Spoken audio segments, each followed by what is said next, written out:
Okay, you thought you could get rid of us? You're wrong. We're back. Wednesday, one of the best days of the week, and one of the best shows on the internet. Masculine Geek number 130 live stream D&D. This is episode session 22, and without further ado, I'm going to kick this over to the rational DM, Mr. Raul Tomasi. Take it away, sir. There you go. All right. Now we're in.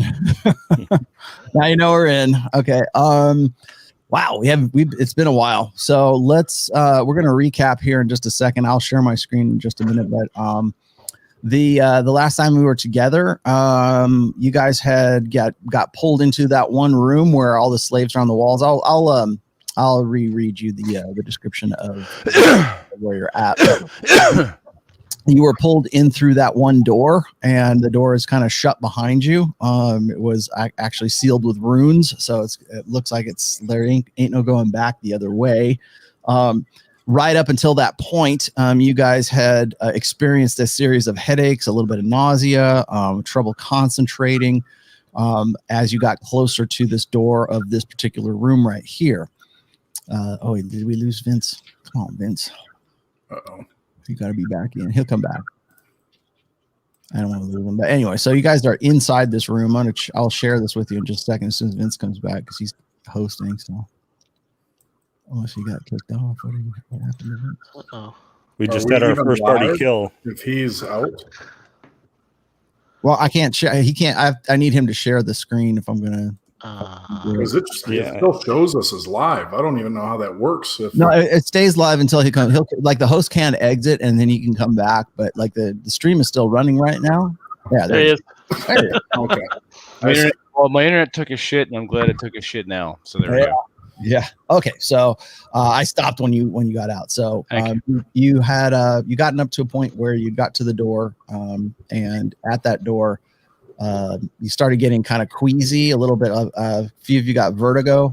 I remember that, yeah. And so you got some headaches, you got a little bit of nausea, queasiness. So you got pulled through this door into this room, and I'm about to read you this room. I got in a little echo from somebody. I don't know who that is.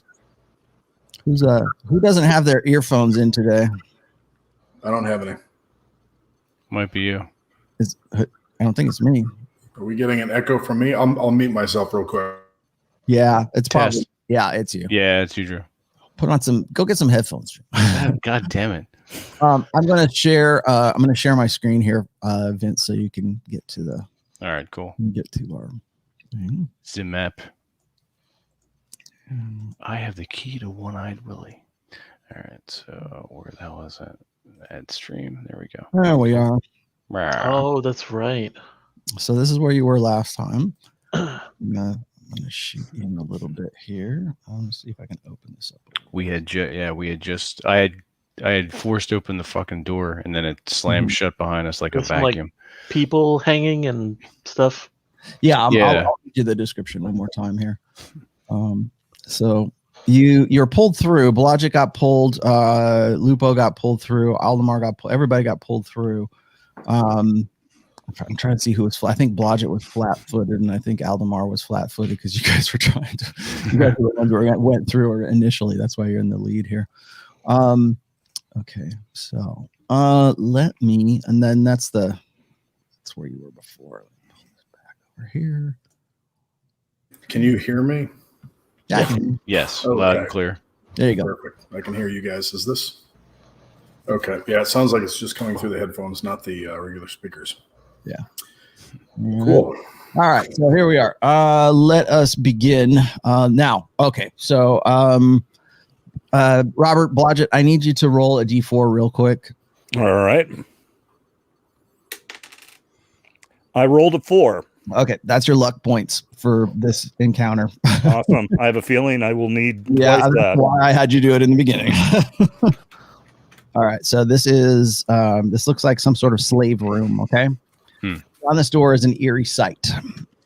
A large, long terraced room. A narrow passage running through the center of the room with a raised stone platform set in a series of 3 large steps to either side and at both ends of the room.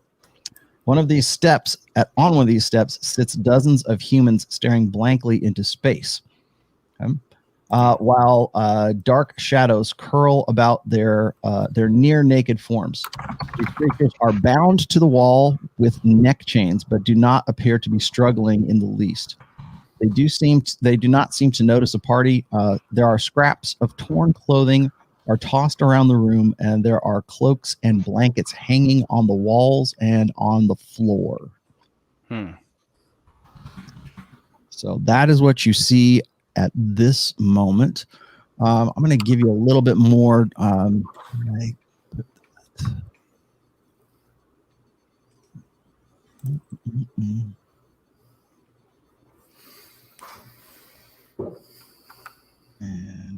I need to. Sounds like an Amazon warehouse.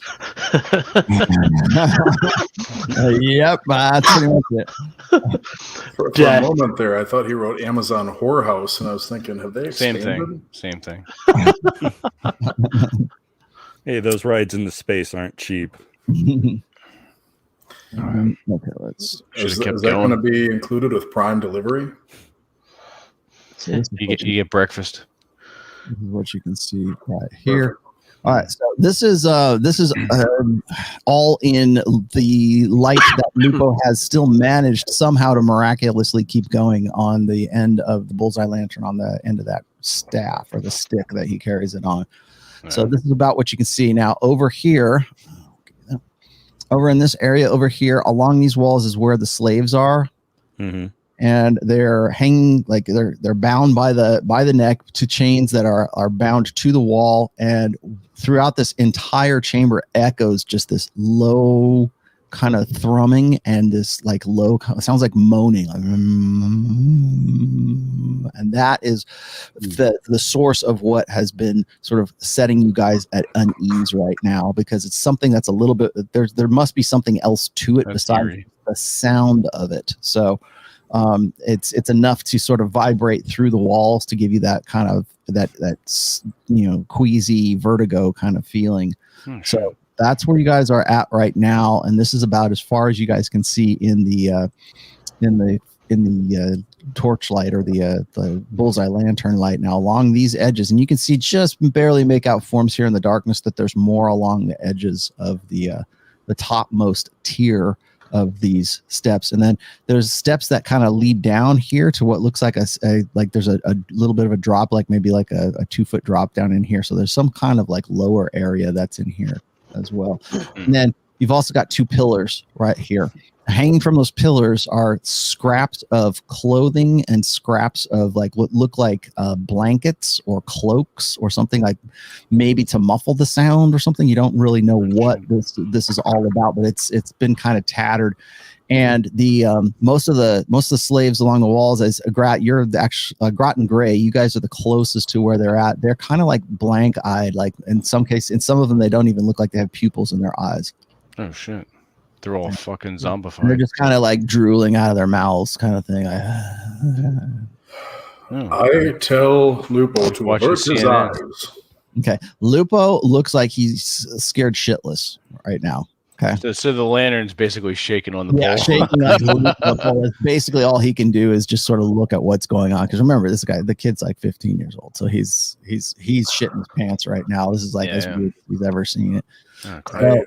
I whisper to Lupo, Paylor is with us, and tell him just stay behind Grot. Thanks. Stay behind Grot. Okay, he's shaking like a leaf in his eye, like you can see the whites of his eyes around his eyes. So he's scared. All right. Are there any torches on the walls? No. The only light that you have right now is what's coming from Lupo. And again, there's something to this darkness too. This isn't Rothos. You can tell that there's something magical to this darkness. It's not just dark. Okay. It's magical dark. It's moving kind of darkness. Like it wisps around even some of the slaves on the walls. Oh shit. I look at the party and I say, this is not natural darkness. Weird about this. Yeah. So Grat's infravision is pretty much useless, correct? Useless as long as the The lights are up right now. All right.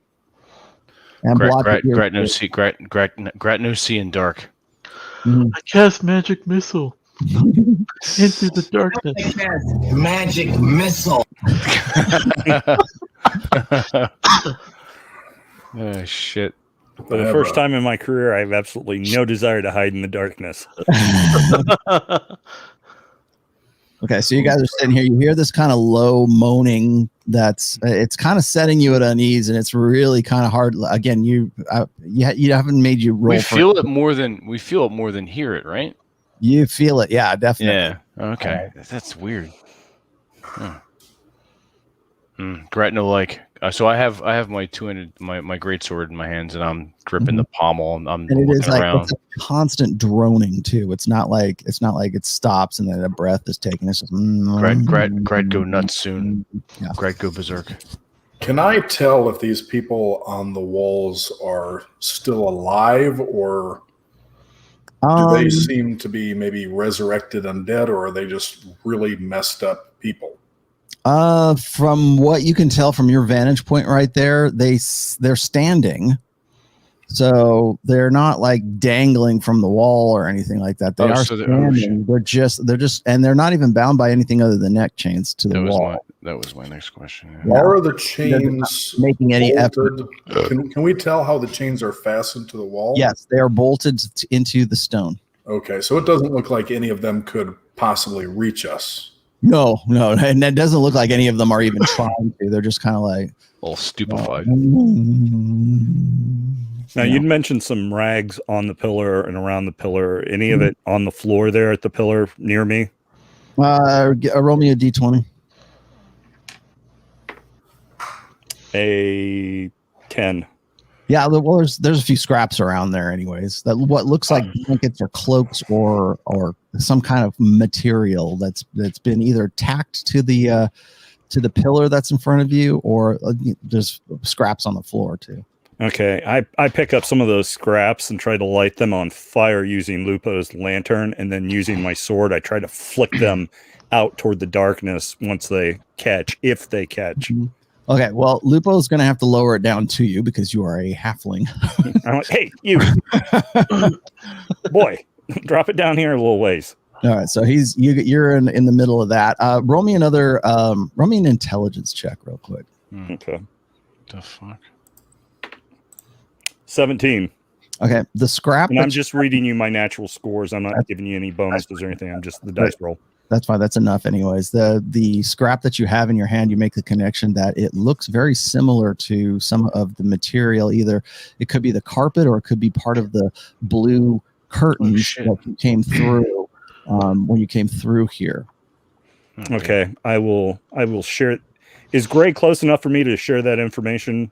Yeah, while I'm lighting it, but you haven't lit it yet, so you have it in your hand right now, and then you just kind of like make this realization. Okay, I share that information with him, also telling him my original plan was to light it on fire to get us some more illumination, but now I'm uncertain since that carpeting or curtain seemed to have some sort of effect when we were walking through it as far as making things quiet, and I'm worried if I do, it might make things worse. Okay, as you're explaining this to Gray and you're showing it to him, I need you to give me a Constitution check, and Gray, I need you to give me a Constitution check.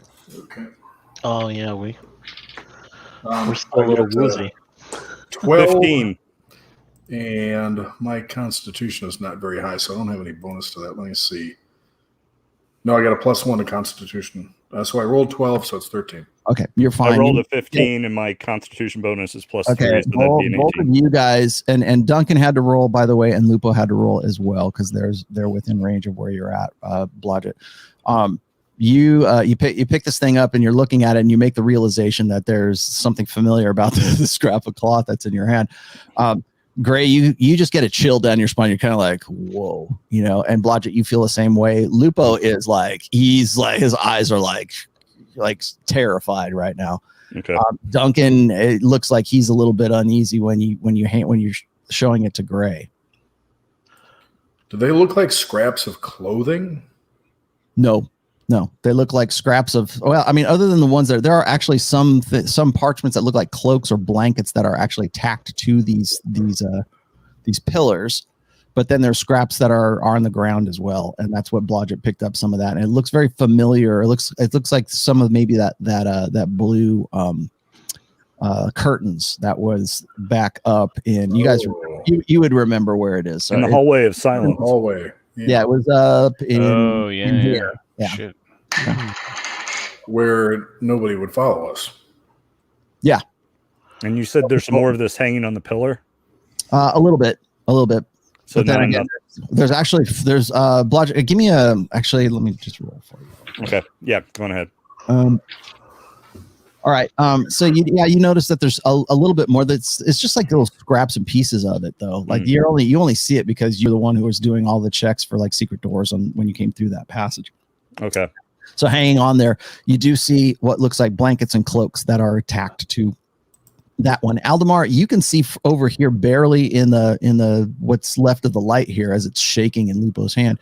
Aldemar, you can see also that there looks like cloaks or blankets or some kind of like maybe a curtain or something that's been tacked to this one as well. I guess I'll roll for perception. Okay, go ahead.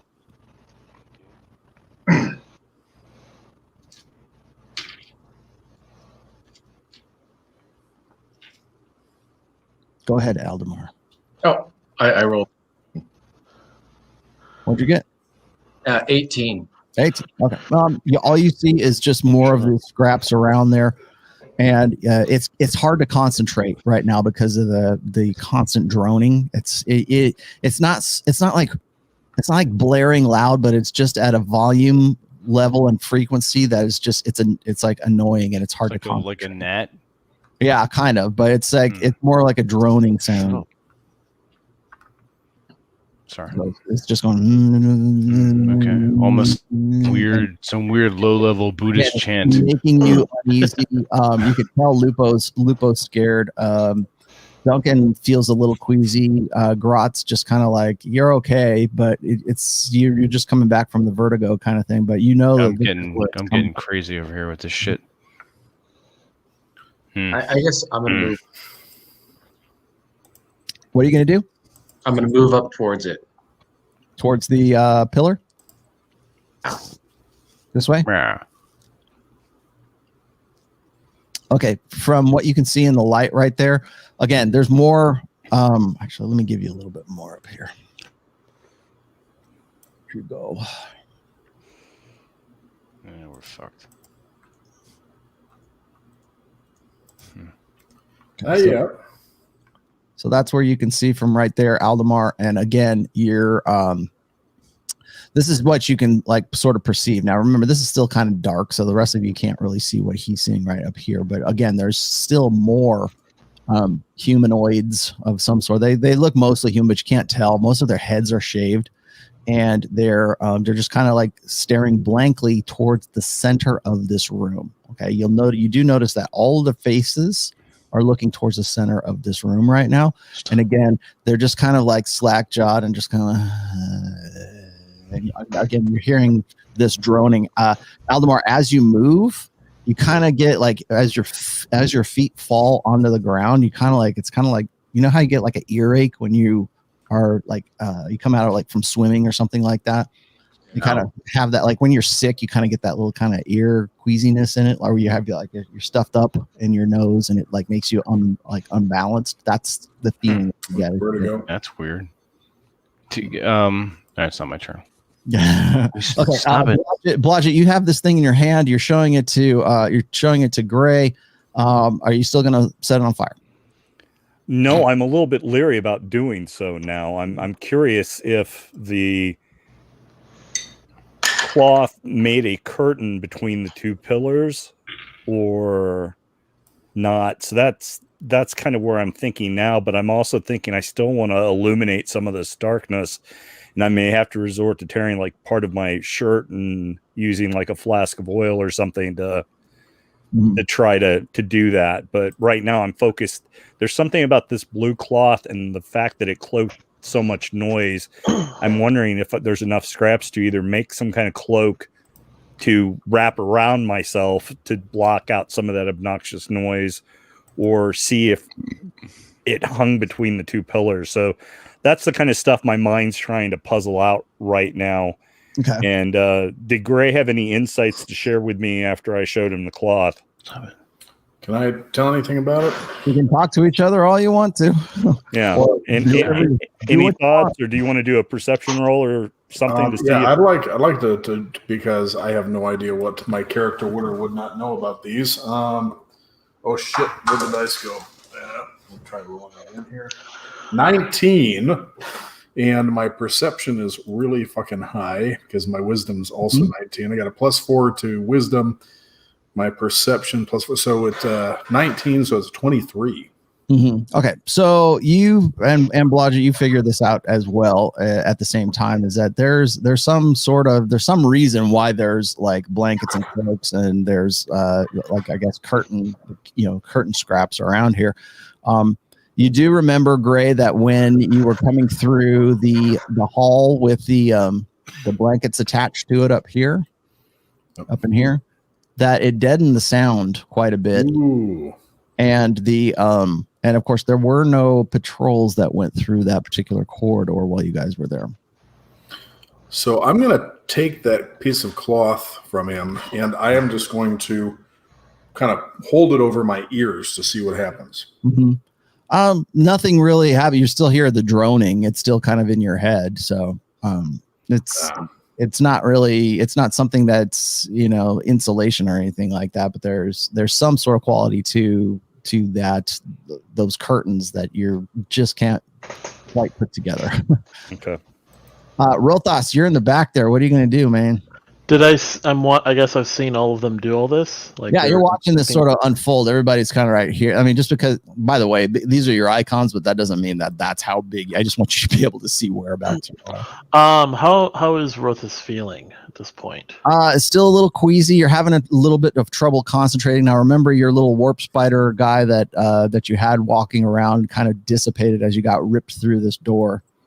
And the door, by the way, is right behind you. Yeah. Is there any of that cloth near me, or is it just around that column there? No, there's nothing nearabouts where you are. Is there any sort of engraving or writing anywhere from where I can see? No. The door that you went through, the backside of it has no runes whatsoever on it. It's a smooth piece of black wood that closes up behind you. And there is something magical to the door. You can definitely detect. You don't even need to detect magic to understand that. I don't know what the door is doing, though, right? Well, you know that it's got some sort of magical locking mess. Probably a wizard's lock of some sorts is on it. Obviously, they don't. I'm going to. Rothas, and I'll give you this, and Gray, you would figure this out too.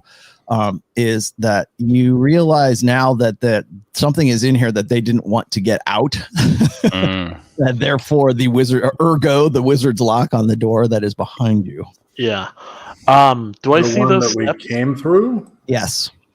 The one that Grad bashed This open. one right here. That's right. Oh. Yeah. Do I see those steps, by the way? Yes, you do. You can see past Grot and see that. You can actually see there's a few slaves along the wall. You can see like the first 2 or 3 of them along here. I put my hand on Grot's shoulder. Okay. To kind of, Yeah. And I look at him and I say, "I'll be right back," and I cast invisibility on myself. Okay. Where you go? And I'm going to start stepping towards those steps. Okay. Up Shut up. towards this way? Stop. No, towards the middle of the room. Towards the middle here? Okay. Yeah. I'm going to get you to right about there. All right. As you get to right about there, and this happens to Aldemar as well. So let's go over here. Okay. Out go the lights on Aldemar and on you. So this blackness kind of comes up and envelops both you and Aldemar, and it blots out a good portion of the lamp itself. So Aldemar is almost in darkness right now, and I'm still invisible, right? What's that? I'm technically invisible still. Yeah, you are technically invisible, but at about the time that you make that move, you notice that this kind of wisp of like black darkness, it wraps around It's the Aldemar. darkness. It's the darkness, yes. Vince has the darkness. Okay, so you're moving that way, Grot. You see this happen, and suddenly out go from what was left of that one light that is the bullseye lantern that Lupo has, the only light right now whatsoever. You lose sight of Aldemar, who was right in front of you just a minute ago, and now Rothos has turned invisible, and you lose sight of him too. So the only people you can see right now is barely see Blodgett, and you can see Lupo and Gray and Duncan. Shit. I step back toward Lupo in the light. Okay. Okay, Grot, you're up. What are you going to do? Grat still. All right, so Grat can still see. He's still in the light of the lantern, right? Mm-hmm. Can I still make out Aldemar and you don't know where Aldemar is at all, and Rothos you saw had disappeared right in front of you. He cast some sort of spell, like you heard him cast a spell. Oh, okay. So I distrust magic, but I figured that out. Okay, great. I told you I'll be back. Yeah, well, Rothos gone. Aldemar, are you there? Yeah, I'm there. You're there. You're there, Alden. Nothing's happened to you. You're just in complete pitch blackness right now. All right. I'm gonna try to perception. Can I get a sense for where this droning is coming from? If it sounds like it's the way that the walls are in here, it sounds like it is reverberating off of all the walls. So there's some reverb going on here, and there's some echo going on. So it's difficult to tell where exactly it's coming from, but it's filling the entire room. Gotcha. Shit. All right. I'll make my way towards where I think Aldemar is. Okay. The last you saw was over here, and you can sort of reach out to him and like you pat kind him of on the shoulder, touch his back, and he's right there. Aldemar. Well, what give? I don't know. I can't see anything. Yeah, and Grot, as you go in, it becomes increasingly more difficult to see where the light is coming from the one single bullseye lantern that's right there. All right, I'll stay on the cusp of the light and the darkness. I'm gonna be on the fence, as it were. Okay. I have my two-handed sword drawn. It's in my right hand. I had reached out with my left paw, as it were, to let Aldemar know I was there. Okay. But nothing else. There's no movement. There's no other sound. There's no movement, no nothing. Just a constant reverberating drone at this point that is like making you feel queasy, and like I said, it's really hard to concentrate right now. All right. So nothing is attacking us. It's hard to concentrate, and we have no other. Grat not sharpest sword in armory, but we need more light. Someone make light. Make light. Let's see if I've got any. I don't think I've got. Make light. Make light. I have matches. Matches. Does Rothos know that ball of light? Rothos. No. By the way, sound can travel through magic, right? What's that? Sound can travel through all this, right? Yeah, you can still speak, but it's again have to lift your voice up and over the droning. And again, I said like it's hard. I wonder if I could cast silence on it. If that would maybe stop the droning, but then it would interfere with us communicating. Okay, go ahead. So I hear Gray, and I say, well, it's taking everything I've got to concentrate on staying the way I am right now. I'm not saying it because I'm thinking whatever is in here might hear me. Rothos, as the blackness kind of comes up around you, your infravision kicks in a little bit, and you see just pitch blackness, and the only heat you see is from heat signatures from along the wall, which are the living slaves that are. You can see slaves. See where my cursor is right about there? Yeah. right about there, and they're just dotting the walls along the far end. But of it's the wall. complete blackness in the middle of the room. A complete blackness and coldness. It's either magical or there's just simply nothing there. Oh, there's a coldness too. Can we? Oh, remember, it's heat based. Your infravision is heat based. I asked Blodgett Mhm. if he could check the collars on these slaves and see if he thinks he could open them. If we could at least get these people out of here. Well, we can't even get ourselves out of here. So even if I could unchain them, that just means we have more of us standing around. And I don't know whose side they're on at the moment. But I will take a look. However, it occurred to me, as I glanced at the character sheet Rollo sent me last time we played, it says I've got a hooded lantern in my There pack. you go. Atta boy. So, There are other sources of light you can be using at this stage. Make light. That would be helpful. Make light. yeah, so I am going to pull that from my pack and borrowing some flame from Lupo's lantern, if I could get him to hold it still long enough to take a twig or whatever I've got, a match, something to light it and transfer it over to my hooded lantern and light that sucker up. Okay. And then if Gray would like to, he can hold on to it, and then I will go take a closer look at one of the prisoners, the nearest one to us, if Gray will hold the illumination. I will hold the lantern and I will come with you. I'm going to have my holy symbol in my other hand just in case. All right, first of all, you got to. So you're in the process of lighting the lantern. Yes, plan to do that. Okay. Now at about this time, Aldemar, you can see. Oops, where'd it go? There we go. We can see just a little bit more here. Oops. Give me 20%. Can we do that? There you go. The shadows kind of pull back a little bit, so now you can see a little bit more from the light from the Lupo. This is just Lupo's lamp right now, so the shadows shift. So they're coming around you, and then they kind of like they're flip alive. away. Aldemar, Grot, and Rothos, I need you to roll me a d20. Please tell me Grat didn't say that out loud. Okay. 13. I rolled a 3. 5. 9. 9. Okay.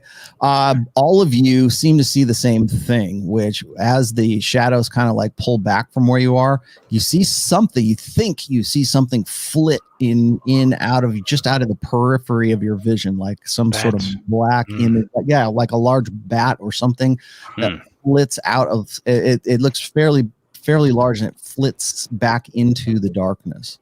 Do we In the see middle what of the direction room? do we see what direction that came from? Roll me a shit. Well, you roll pretty low, so no. Yeah. No, you Son don't of a know. bitch. You ain't found shit. You ain't found shit, and all of you kind of like it startles you because as the light comes back up, something flits away from you. Large And bat. all three of you kind of like jerk a little, like, what the hell was that? Large bat. I shout into the darkness, Help, help. show yourself. Okay, you don't Coward. hear. Okay, you're raising your voice above the drone, or trying to, so you're having to kind of yell a little bit above this as you're doing that, Gray. So go ahead. What do you yell? I yell, show yourself, coward. Okay, about that time when Yell, you teacher. yell like that, the modulation of the drone changes. Oh. And now I need all of you to make a Constitution check. What did you do, Ray? 20. Okay, Is this a saving throw or a straight check? it's a saving throw. It's a Constitution check, basically. 16. Well, okay. if it's a saving throw, I have a +6. If it's a regular Constitution, I have a +3. It's weird Okay. on the sheet. It's I'm just gonna roll. Fuck it. Check is basically what it is. 15. Okay, you're fine. I rolled a 15 as well, and I have a +3 Constitution bonus as well. So that would Rothos, be an what did 18. you roll? 16. 16. You're all right. Aldemar. I rolled a 3. Okay, Oh, shit. Aldemar, you have to barf. Oh Um, man, Let's see, Lupo. barf on my shoes, my boots. Lupo's like he's like ready to kick. He's like, show up and I'll fuck you up, kind of thing. Okay. I'll shove this lantern pole up your ass. He's kind of switched gears now. He's just like he's ready to, like, All right. whatever. And Duncan kind of drops to his knees for a second. He kind of like leans over and then he comes back up and he's okay. Aldemar, you barf. You retch on the floor. Aldemar's been spending too much time with those thought mommies at the club.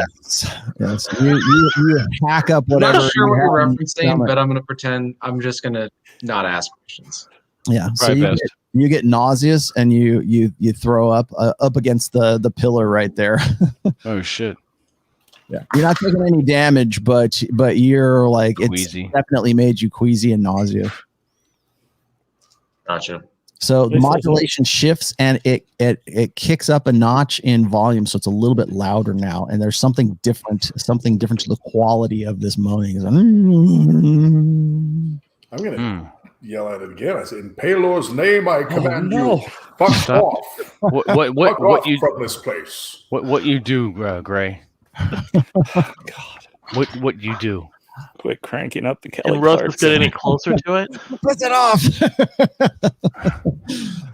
I tell nothing happens on this. Nothing happens when you raise your voice again in your righteous anger. Now, you have the your hooded lantern is now lit, so you've got a little bit of extra light right around here. I tell Lupo, Palor is with us, boy. Be brave. And some puke. I wish Palor had brought another lantern. Aldemar, pull yourself together. Can I get any closer? Where you want to go? Closer to the steps, to the middle of the room. Yeah. All right. So you're going to move probably another 15 to 20 feet along here. Yeah. All right. You want me a D20 roll? Oh, shit. Did Blodgett do anything with the 12 chemicals? 12. Okay. Yeah. We had to get the lantern lit. So that's the next thing we'll do. Hang on. Make it to what looks like an edge here, Rothos, so that you can see. Now, of course, now that Blodgett has the second lantern that's going on right here, it's spoiling your infravision. Not that it wasn't spoiled to begin with, but you can see there's a lip of some sort right here, and it looks like it's a fairly shallow drop into that area. How is Rothos feeling? You're still uneasy, and you are fighting off kind of waves of nausea. Barely holding on to this invisibility. Mm-hmm. Yeah. I'm going to take out of my pack.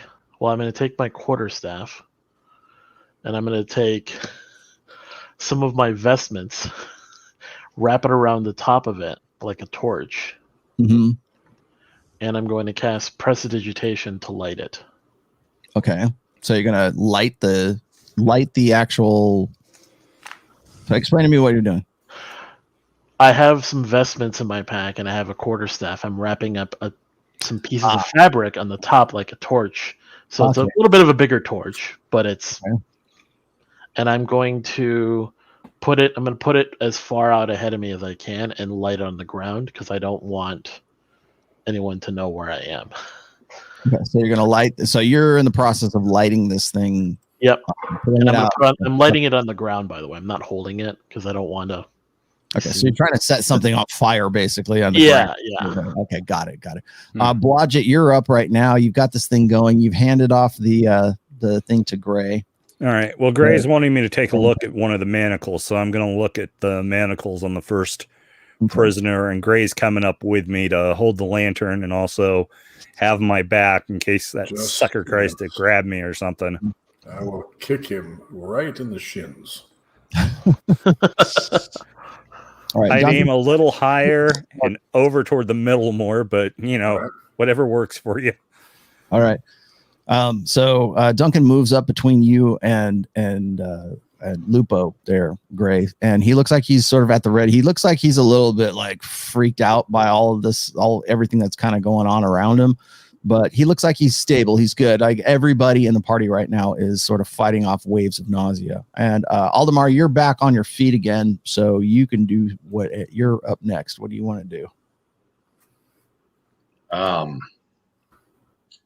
I honestly have no idea because we can't see anything. Mm-hmm. I guess I'll pull out my torch and match and then light it on fire. There you go. I mean, your torch and your flint. Your flint and tinder, and then light your torch there, buddy. Right, so I think I have matches. Match. There are no matches in D&D. Yeah, it's okay. I have a Tinder box. Okay. It'll take you around. There's no matches on Tinder either. Yeah. Oh. All right. So you're trying to light a torch. Grot, go. You're up. All right, Gret's still a little nervous. He's trying to not be nauseous from the puke. He has his great sword out, and he is going to move towards the pillar to the right of the pillar. That's like between the wall and the pillar, and go down, I guess, one step. Okay, up this way, or up one step, yeah, and then kind of like sidle. I'm not going to go out of the light. Okay, out of the light aura. Stay in the light. Okay, so you're just gonna move right about there. Yeah, that's good. So I can see everybody, and I'm just kind of readying in action just to react if I see that bat-like thing again. Mm-hmm. Okay, Blodgett, you get up to the to one of the slaves, and he just looks slack-jawed. He's in tatters. Stupid slave. Yeah, he's not completely nude, but he's like in just scraps of clothing, like burlap, right? Mm-hmm. And definitely has some kind of slave tattoos on him. Okay, like it's in a language you don't really understand. It's an align. You can figure this out though. It's an alignment language of some sort. Gotcha. That is on him, and he's just sort of staring at he's staring towards the center of the room right now. And he's just kind of like, like got that that kind of no one's at home kind of gaze. Gotcha. Well, I'm checking the chain to see how much slack there is in it in case he lunges at me to have an idea of how much I can jump back and get out of his reach. And once I'm sure that he's not a threat, or if he turns into a threat, I have some kind of exit strategy formulated. Right. I'm going to inspect the manacle around his neck to see if it's something that I can unlock. Okay. But I'm not necessarily going to unlock it. I'm just seeing if I think it might be possible, and then sharing that information with Gray.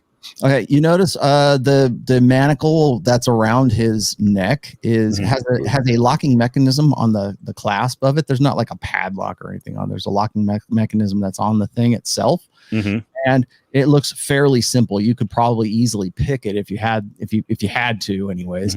The chains allow them to just gives them maybe 2 feet of play. Not even really that, maybe 1.5 feet. So they can't really get away, but they're not trying to. Okay. Even the one that you're at the most nearest one to the wall here, even the one that's right next to him, there's no reaction. It's like he doesn't even realize, he doesn't even register that you're there. So there's no reaction. He's not trying to reach out to you or anything like that. This is just from what you can see visually from the just seeing him right there. There is some sort of locking mechanism that goes around the neck. There's a chain that is bolted to the wall, and that's fucking weird. All right. I share that information with Gray. The lot looks pretty simple. If we can get it way out of here, I can get him unlocked, but he doesn't look like he'd be coming with us unless you or Grot carry him, because he's more than I'm going to carry. Now remember, there's another 6 that go down the hall, down this way that are manacled to this wall. So right. Like I said, there's dozens of these guys in here. Yeah, we'd have to carry these out like cordwood. Set him loose and see what he does. Grat have a moment of clarity, and we'll lecture in a minute when it's his turn. Blodgett is wondering about the wisdom of this plan. Yes, Grat wonder why we not leave. This is not good. It's not good. Yeah, I say we inspect the darkness a little bit further before we decide to let these guys loose. Because, like I said, I'm not sure if he's on our side at the moment or somebody else's side. On Grat's side. Again, about this time, the darkness encloses Aldemar and comes up around Rothos here. And the variation of the droning changes again. And you guys are still okay, but you notice some sort of there's a different quality to the moaning, I should say. Rothos, you're still trying to get your you're doing this magically, right? Light your thing on. Okay, so in that case, I'll give you Prestidigitation. Since I was right up against one of those things, was he emitting any noise? Since I was right up by his mouth. No. Okay. No, Right. they're silent, but you couldn't hear it. If he was, you couldn't hear it anyways over the droning. Gotcha. Thank you. Okay, so Rothos, you've got a little bit going on that on your setting your vestments on fire. So now they're burning a little bit, and it's starting to raise kind of a stink right there because they are burning. So, But there's some light. yeah, you do have. But there's some light. There is some light. Something smells like flaming elf. Yep. Let's see, Aldemar, you're still trying to get you're kind of like doing it. Get the flint going. Grot, you can sort of see the sparks coming off of Aldemar's flint and steel right now. Rothos, on the other hand, has no problem because he just lights it with his. What was it, Rothos? Prestidigitation. So that's a cantrip. So okay. Yeah. Just douse yourself in lamp oil and set yourself on fire. So Rothos, you have a little bit of light yourself. Let's see. Gray has that, and then Lupo has his right there. So again, the darkness kind of whips up and around you guys. Rothos, the only reason why you have any light at all is because your fire was. It's no good. Okay, let's move to Aldemar. What are you doing? You're still working on your flame. I will give you do have your torch, and the torch comes up, and you're right about there. So now you have a torch in one of your hands right now. And it's lit. And it is lit. But it's not really providing too much light. No, you would think it would produce a lot more. Something is sort of repressing the light, like a darkness spell or some sort. Yeah, this is no good. All right, Rothos, Aldemar, and Blodgett. Give me roll me a d20 real quick. 15. Oh, I rolled a 13. natural 20. All right, nice. Aldemar. 15. 15. Okay. You, Rothos, your natural 20. You see some kind of what looks like a large bat or something that comes right about. Let's see, right about here. And make a bad as you're kind of moving towards this edge right here, something like something big and voluminous, I guess, kind of flits away from you. Flap, flap, flap, flap. And flits the other way, back into the darkness as you're moving around. And again, the moaning is still constant. It's like a new frequency. Put it that way. I call back to the other guys. I say, I don't know if you know, but there's definitely something in here that is way bigger than any of us. They're Grazie Big Bat. Blodgett said, "That's the story of my life." It's Rothos. It's almost as if like a big like bed sheet like flapped in the face and flew off. Holy crap! Oh, it's flying? Yeah, it flits off into the. That's what bats do. Yeah, that's what they do. No, I didn't think it'd be flying around in this room. There you go. That's one of those moments. That's awesome. Oh shit! No, we didn't see this like the rest of us. Right. Didn't see Only Rothos saw this because he rolled a natural 20. Gotcha. I look at Gray and say, "You want to move over toward wherever Sees the you. elf is?" Duncan sees you kind of like flinch, and Aldemar sees you flinch.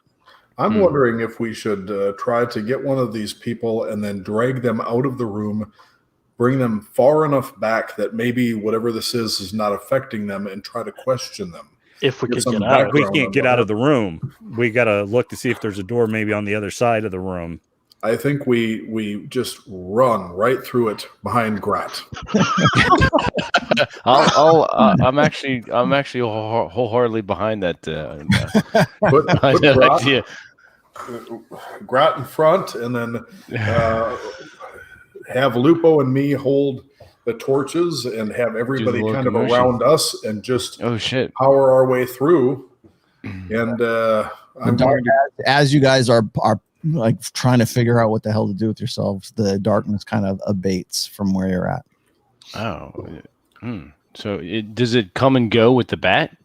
It moves around, and I remember it's not necessarily coming or going with something. It's just like swirling. So like it's kind of like moves as. Oh, okay. Can Gotcha. I tell that it's kind of moving? Or is this obvious to us that this is happening?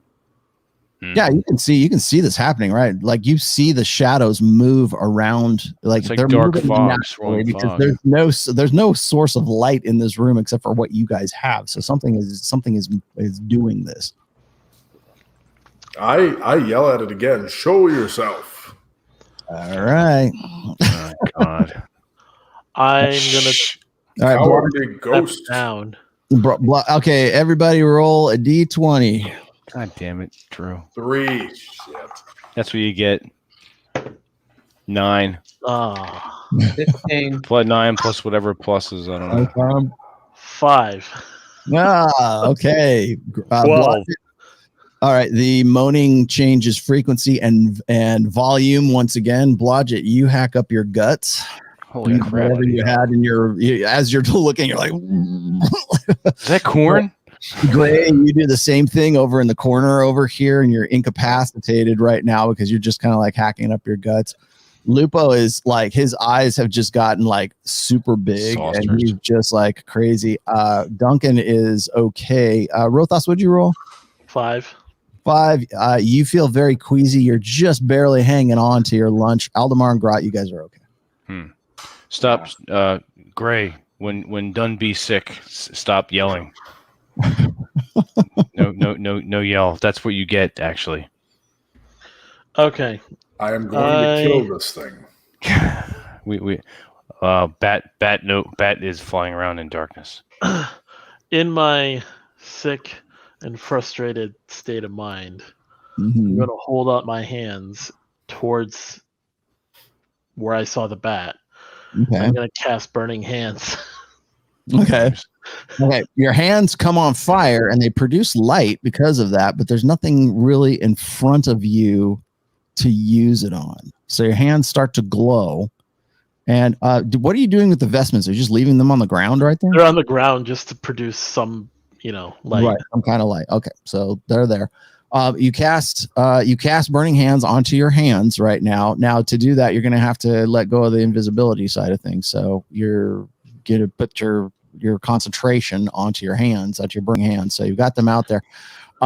As you do that, actually roll me a D20, Rothos, real quick. 8. Okay. You don't notice anything. You don't see anything flit in front of you, but I will give you just a glimpse of what you see here. There we go.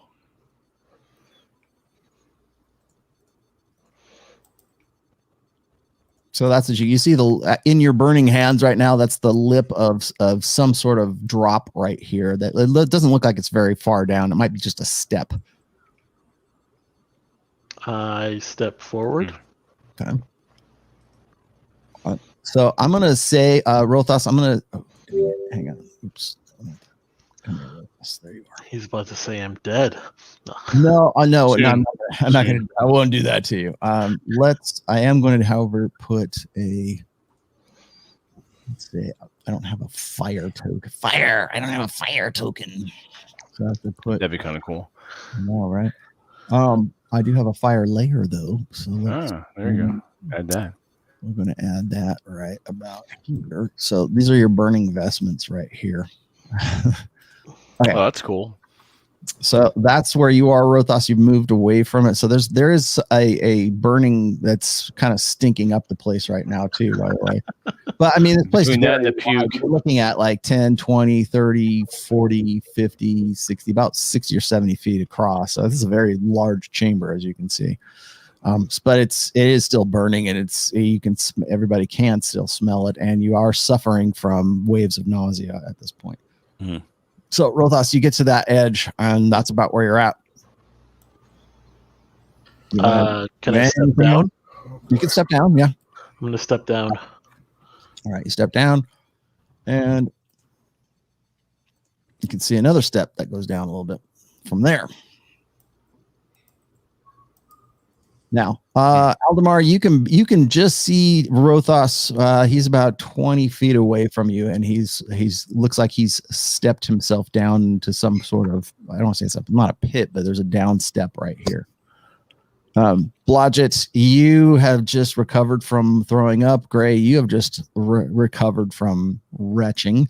Duncan is going to move over here and sort of see what he can see. Lupo is still sticking by you, Gray, because he's scared out of his fucking mind.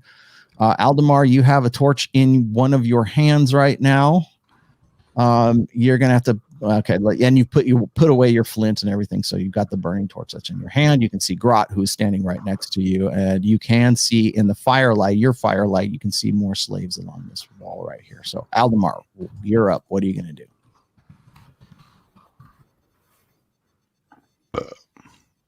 There you go. Sorry. Aldemar, unmute. Hey. I'm going to approach the slaves on the wall. Okay. So you get up here, and I will give you some extra. I trip him when he walks by. No.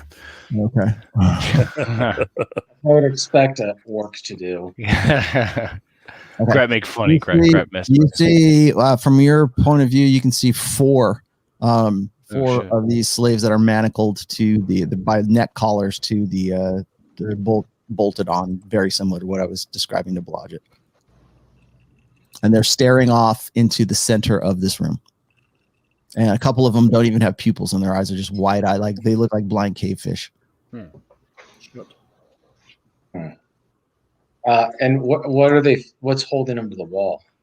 Manacles, like a neck collar, like a neck manacle is holding them. They're chained to the wall. Gotcha. I turn to Grot and the others. Anybody got a key? Gret no cleric or healer, but these poor things probably too far gone. We waste time. Yeah, they don't even register that you're there, Aldemar. They're just looking past you. They're looking through you. We waste valuable empathy. Grat will learn a new word today. All right, let's move on then. Let's go find another door. I agree. Okay, let's move to Blodgett. You're up. What are you gonna do? Watch out for bad creature. I tell Gray to bring the lantern, and I agree with Grot. Let's move to the other side of this room and see if there's some other kind of exit on the other side of it. Okay. So, Gray, you have recovered as well. I'm just gonna follow him. Okay, who are you following? Blodgett? Blodgett, yeah. Okay. With the all right, Gray, you have he handed you the lantern. Duncan is just sort of moved up this way. And let's see, Lupo's right here. Lupo's sticking like right almost at your back, Gray. So you guys have the two lanterns. There's a source of light right here from these burning clothes that are starting to smolder right now. Oh. Rothos is there. You can Duncan can barely see you, Rothos, with your hands are still lit up, but they're not creating a lot of light. It's pushing against it. Remember, it's just it's not like torchlight. It's just like burning hands, and that spell is going to dissolve pretty soon. So there's nothing. You have no target. You have nothing to touch. So, all right. So Rothos, you're right here. What are you going to do? Take another step forward. Okay, you're going to go down a little bit, and your burning hands are going to go out after this. But I will give you a touch more. So you can see what's going on.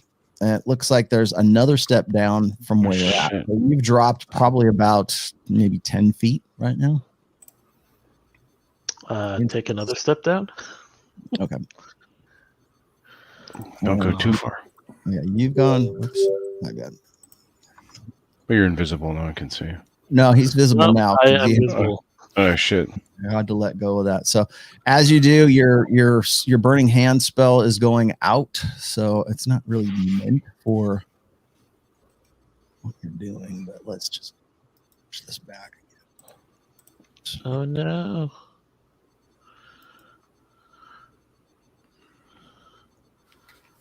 So, and okay, Aldemar, Grot, Rothos, roll me a d20. Son of a bitch. Fuck.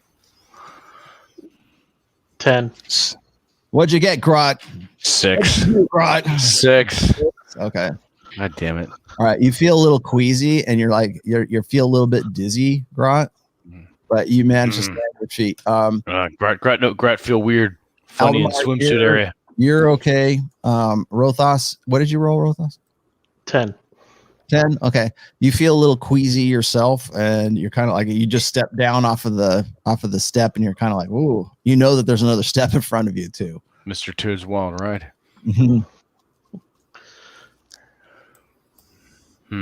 This is not good. About this time, let's see. What is The bat. a little Thank bit God there's no wandering monsters. more comes in here, and Of course, now that I've said that. We're in trouble. Okay. Oh, man. so the shadows kind of curl in again. And you, like I said, you felt that wave of nausea, and that's about where you're at. Vince, I'm just glad we haven't spent a month in this room. Right? Yeah. Okay, Blodgett, you're there. What are you going to do? I'm going to come down off the area where I'm at, and along with Gray following behind me, holding the lantern above us, I am going to walk toward the center of the room, but I am not going to go down the stairs as Rothos has. I'm going to go on that ledge in between the stairs and the stairs up to the ledge where the people are chained to the wall. Okay. So you're going to come up here, or you're going to go down? I'm right where I am, right where you have me. I'm going to move Straightforward. along that way toward the darkness once Gray's with me with the lantern. I'll stay close to him. Ray, are you going? Okay. So you have light. Lupo has light as well. So you guys have the two sources of light that are right here. And then I am going to take that because that's out now. So, Shit. all right. Aldemar, you're way up here. What are you going to do? I rolled an 8. You'd ask. No, yeah, you're fine. You're fine. You feel queasy, but you threw up, and so you're not going to throw up right now. You have dry heaves. Okay. There's nothing left. You're okay, but you're kind of having to keep your balance a little bit. Well, we got to figure out what's causing this. Yeah.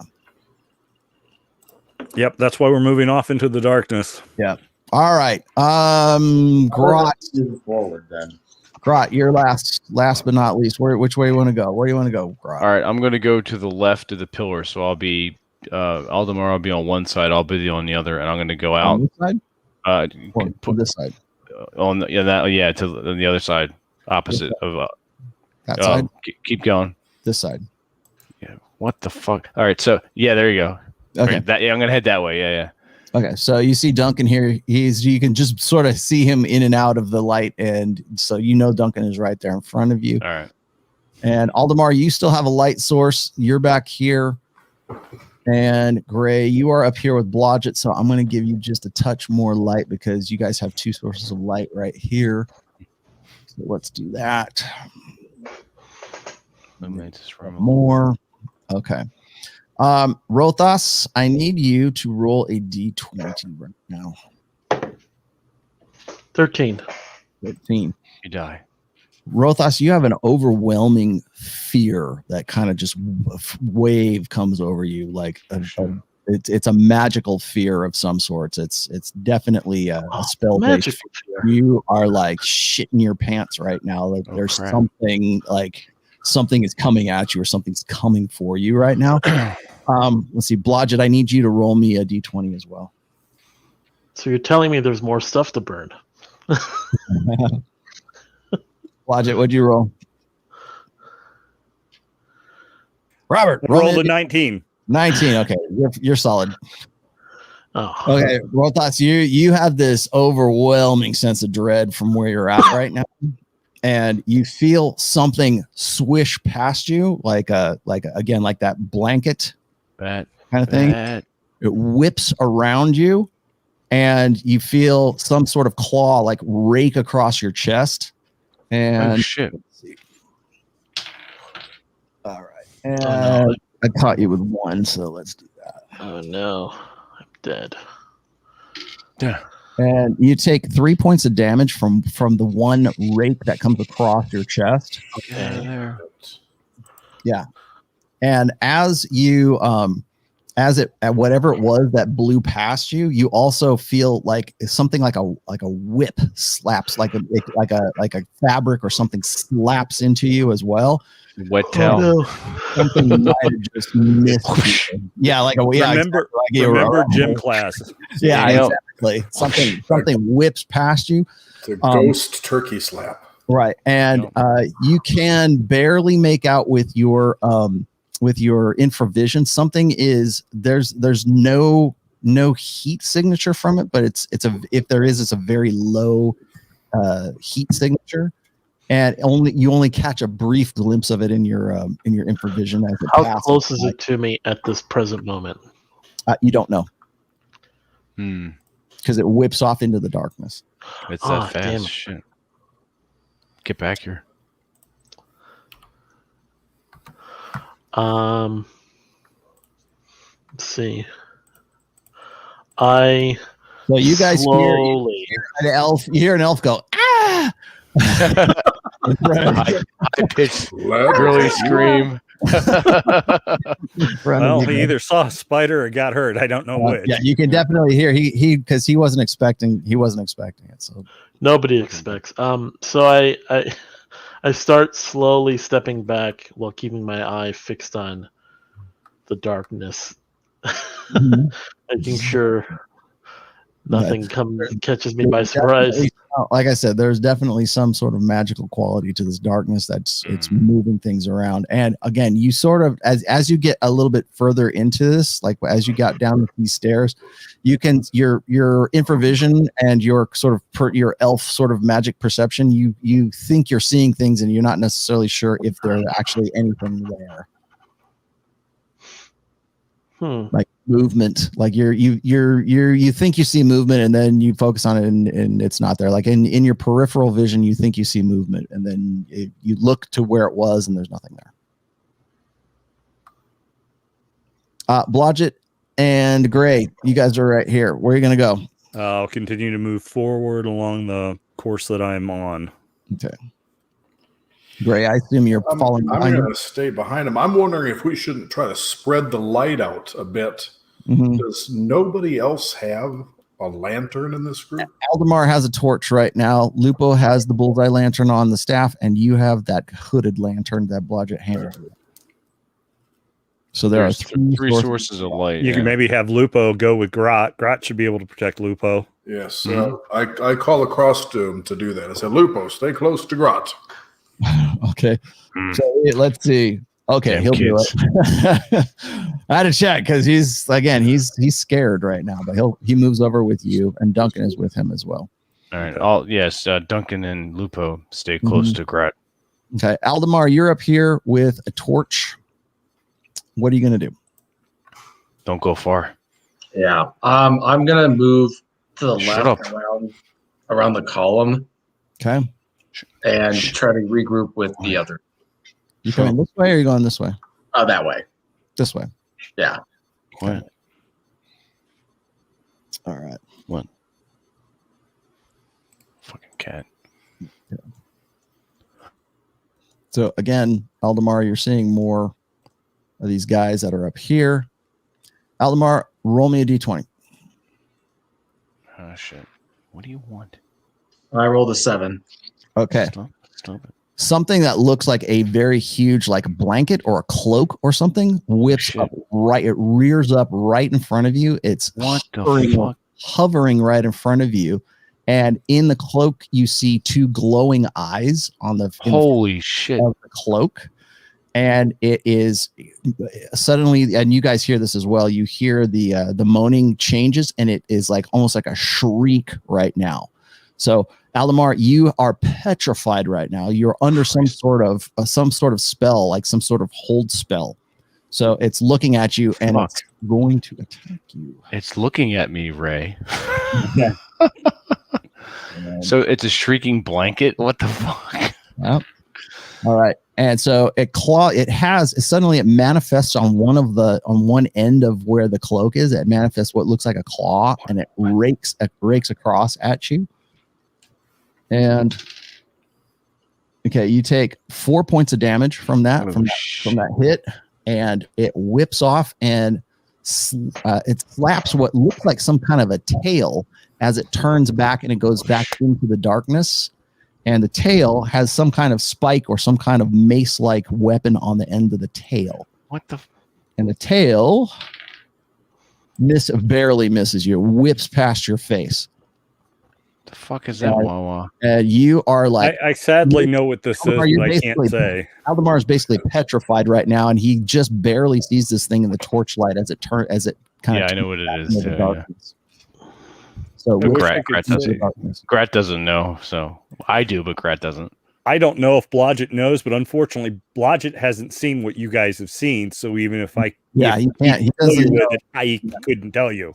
Yeah. So, but... as far as the player goes, yeah, player totally knows what this is now.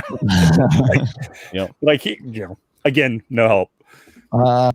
Aldemar, you are held in place for 2 rounds. So, Rothos, you encountered this whatever this was. You encountered it just a second ago. You don't know that Aldemar he kind of like cries out for a moment there, and then Mommy. You don't hear him say anything because he's just like petrified in fear. Sure.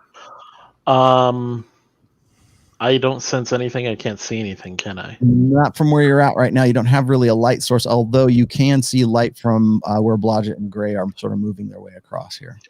I try to get to them as quick as I can without breaking my eye contact with where the darkness is. Okay. Watching for, whatever is. Okay, you're gonna have to step up onto this one right here, and then let's put you back up here. All right, so you can get back up to where they are right now. Now, Blodgett, Gray, you can see this like sort of drop in the room right here as well. So it looks like they're long steps, so like 5, maybe 8 foot long steps that go down. Yeah, I'm more interested in going around the edge, in particular because at the time Rothos was going down. Player wise, no one has to spell magic, do they? As far as Amos, you or Drew, neither one have any kind of dispel magic. No, I was thinking about that earlier. I was hoping somebody would. Yeah. Okay. For future reference. Yeah. The next time we roll up characters. Next time, yes. Yeah. All right. Blodgett is kind of wondering what all's going on, but I'm still focused on moving forward as long as Gray has my back, because I'm like, we've got to get to the other side of this bloody room if we're going to get out of here. Yeah. Or to find out if we're really, really trapped, because something's in here. Something about this darkness is natural, and you guys are seeing some weird bat-like thing, and I haven't seen it yet.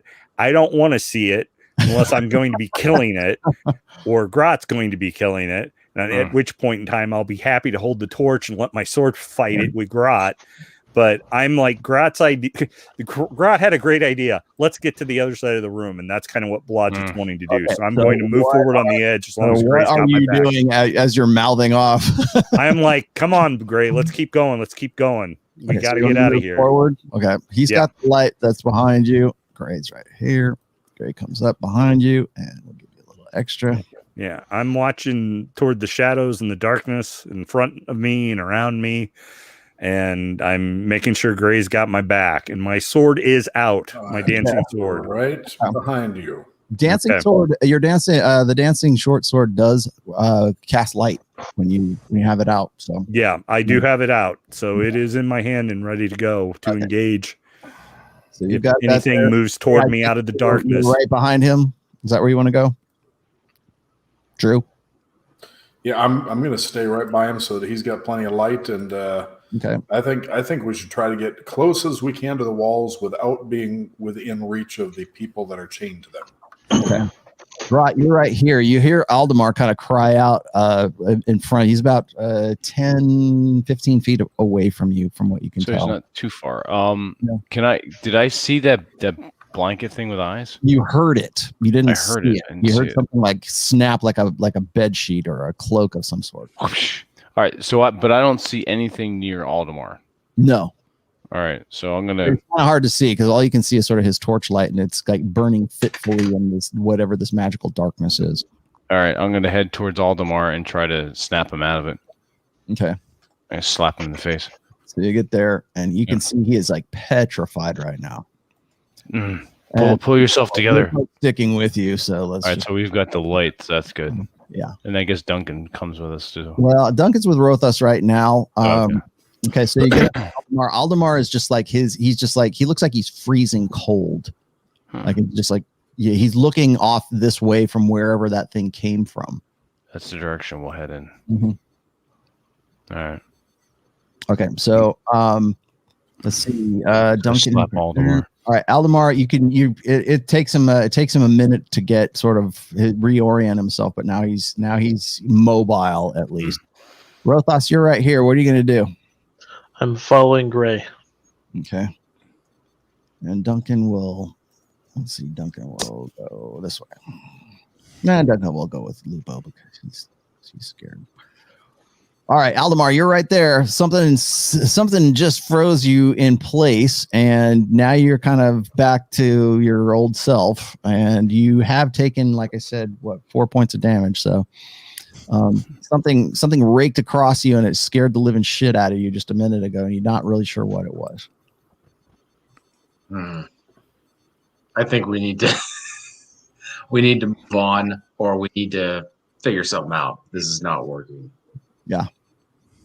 I'm gonna move closer to Duncan and Grot, like between on the left. Go here. Yeah. Okay. And you have that. So. We should probably all stick together. Okay. So you have a light source. Lupo has a light source. Blodgett has his sword, and Gray, you have your the hooded lantern. Shit. We've got to find a door, and if we split and we each go around opposite ends of the room, we could probably find one faster. But then we're also going to be more vulnerable if this thing tries to come at us. Yeah, but if we can illuminate a wider area, whatever this thing is does not like darkness to the point where some kind of unnatural darkness. You mean it does not like light? Well, yeah, that's what I meant. So it likes darkness. It doesn't like anything illuminated. It's sensitive to light. I say we illuminate as wide an area as possible. I'm actually tempted to like toss a flask of oil in the middle of that staircase and have someone set it afire just to add more light. Yeah. But do that. But I'm like, if each of us move up on either side of that, we're illuminating both sides of the room. And if someone gets into trouble, we can always move across to aid them, because it's just a matter of coming over a couple of stairs and doing that, or we get to the other side of this thing, in which case I don't know if we're running into a dead end or not, because we're not going to know until we explore the darkness more. I wonder what happens if we let these people go. Not leave people alone. Yeah. Well, let's mess with the people once we're got this room lit up and kind of understand what's going on. Okay.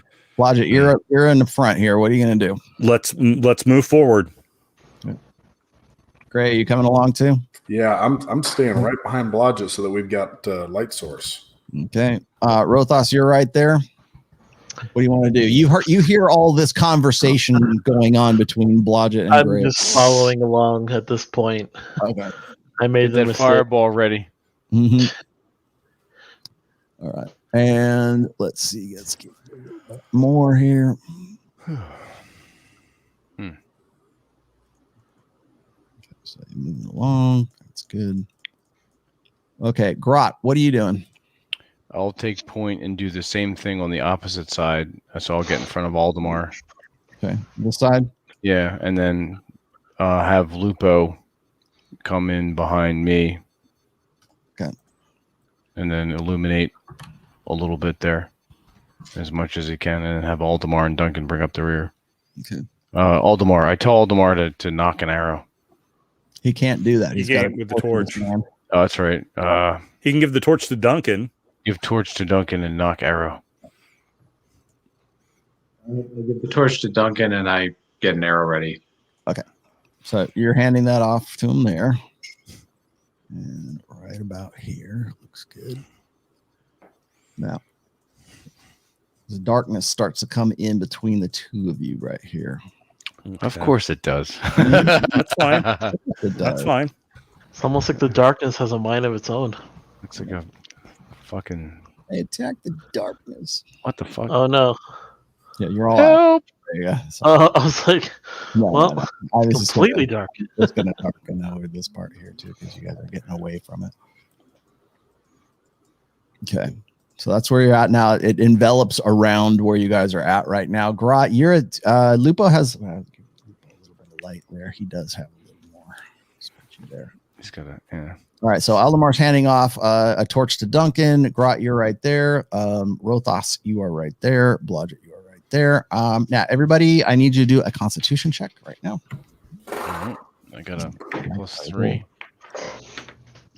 19 plus 1, so it's 20. You're good.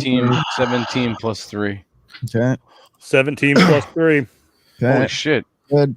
5 Brothers from plus another 0. mother. Yeah, no kidding. 5 plus 0. 5+0. Oh boy. Okay, Rothos, you are like you have a splitting headache all of a sudden as Got a this migraine. rolls in. Oh. Too And bad I don't have an ibuprofen spell. yeah, Your man pond string is hanging out. yes. Lupo is okay. Duncan looks like he's got a headache. He kind of like as Aldemar, as you're handing him the torch, he kind of like does like one of these. Like he's got a headache of some sorts. Aldemar, what did you roll? I rolled a 17. 17. Okay, you're fine. 317. You feel like everybody, by the way, has a dull headache, but it's not incapacitating in any way. Rothos, it's on borderline of incapacitating you, and Duncan as well. All right, now here we go. Ooh. Yeesh. All right, so let's Don't look at me. bring them up here. Oh no, we're dead. All right. As you're handing the torch to Duncan Aldemar, right about that time, something whips out of the darkness right in between Grot and Lupo. Oh shit. And Whoosh. Little help over here. I'm gonna roll for perception. okay. A little help over here.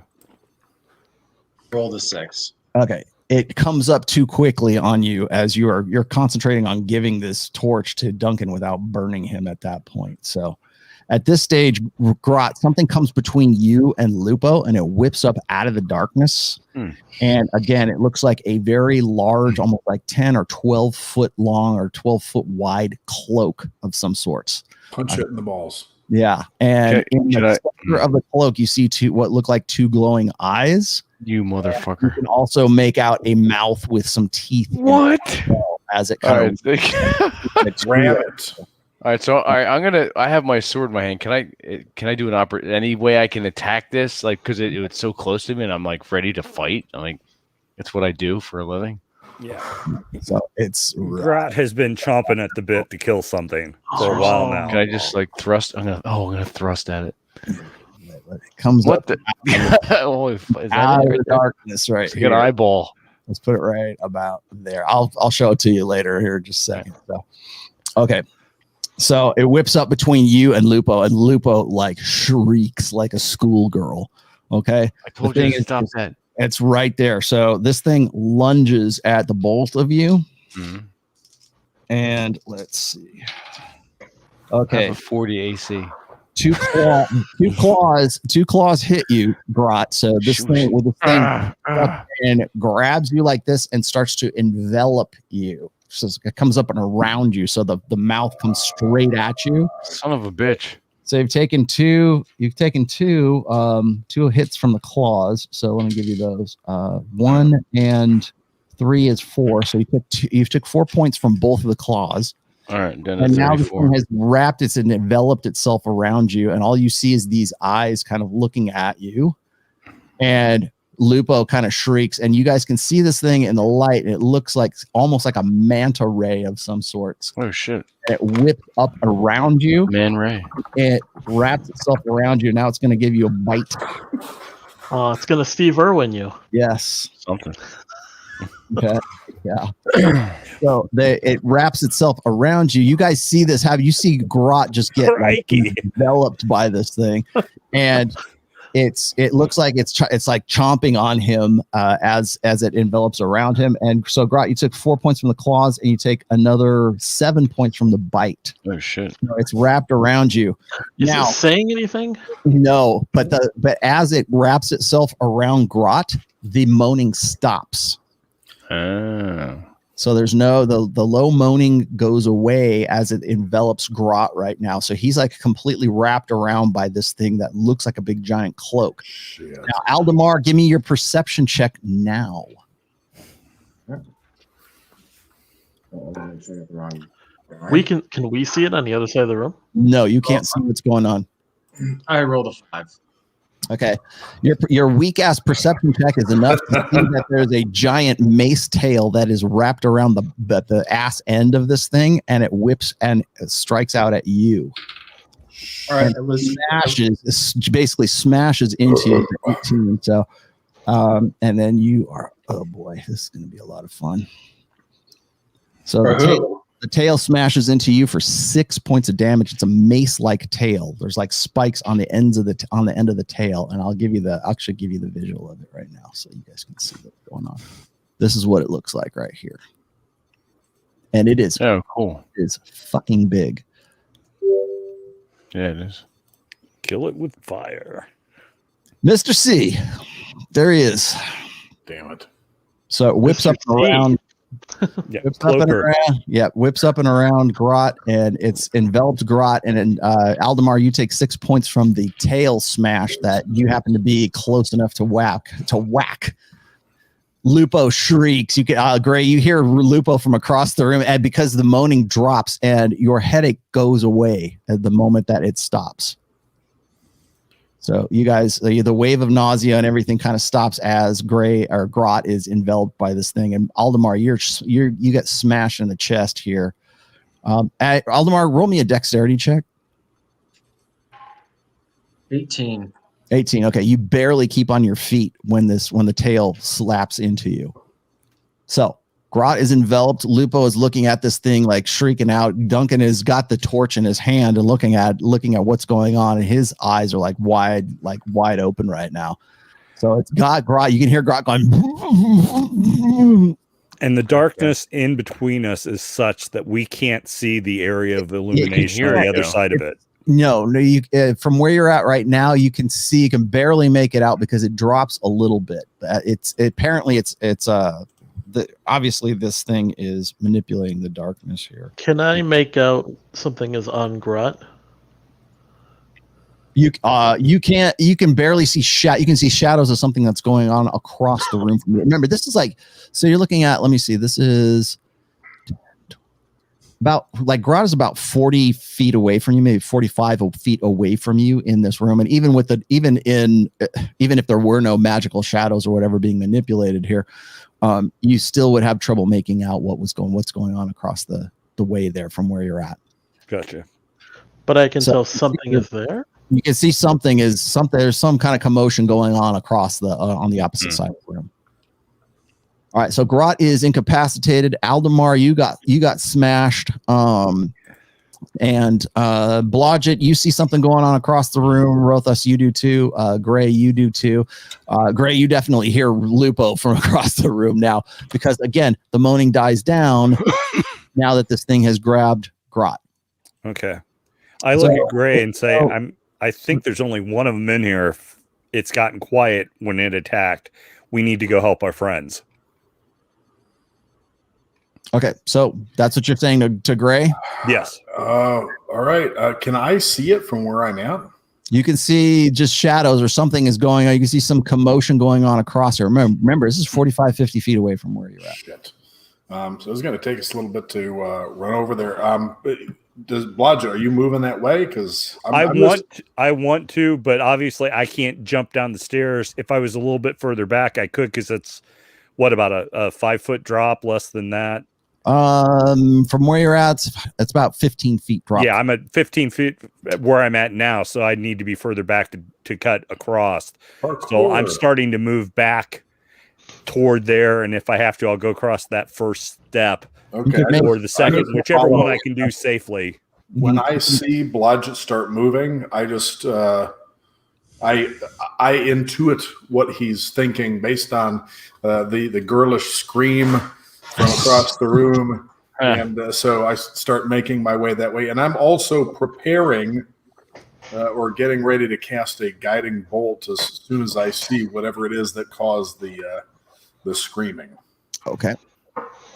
So, Gray, you notice Blodgett going this way. You're not going to drop down unless you want to jump 10 feet down. No, I'm old and frail. I'm not going to do any jumping. You see these guys kind of making their way backwards. What are you going to do? Blodgett cursing as he does. Too late. Grot, you're getting attacked again. Oh, Jesus Christ. I run behind them and try to follow. Okay. Follow along this way. Okay. Duncan is right about here. He's got the flame. He looks like he's trying to come between Lupo. Lupo is just like scared shitless right now. He doesn't know really what to do because he wants to hit this thing, but he's afraid he's going to hurt Grot if he does so. Duncan has the flame. He's trying to do one of these things at it. He's trying to poke the thing at it, but it is not. It's ignoring him. Aldemar, give me a perception check really quickly. A little help over here. Rolled an 8. Okay. You notice on the back of this thing or whatever is wrapped itself around, there are eyes on the back of this thing as well. Like about a dozen different eyes on the back side of this thing. Oh, Lord. And it is it's doing its best As 1,000 eyes to like eat Grot more or less. Do I still have my arrow and my bow? You can knock it now if you'd like to, but you were just handing it off to Grot, or excuse me, handing off the torch to Duncan, who now has it. You got slammed in the chest, and you're kind of like you got the wind knocked out of you. But yeah, you can knock an arrow if you want to. All right, I'm gonna do that, and I'm gonna aim for one of the eyes. Okay. So fire away. All right. Which die do I roll? Point? Always a 20-sider for attacks, yeah. So I roll the 15. Okay. You hit and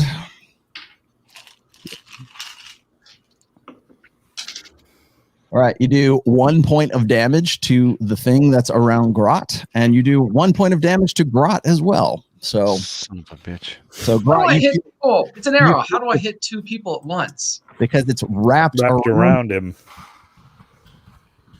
Joy. So you do 1 point of damage to this thing, and you do 1 point of damage to Grot. And you feel this kind of piercing, like feeling as pain in your side, Grot, as this is happening. You're basically trying to struggle out of this thing. Is there any way Grot grunts in pain, but is there any way Grot can do any kind of like attack at all?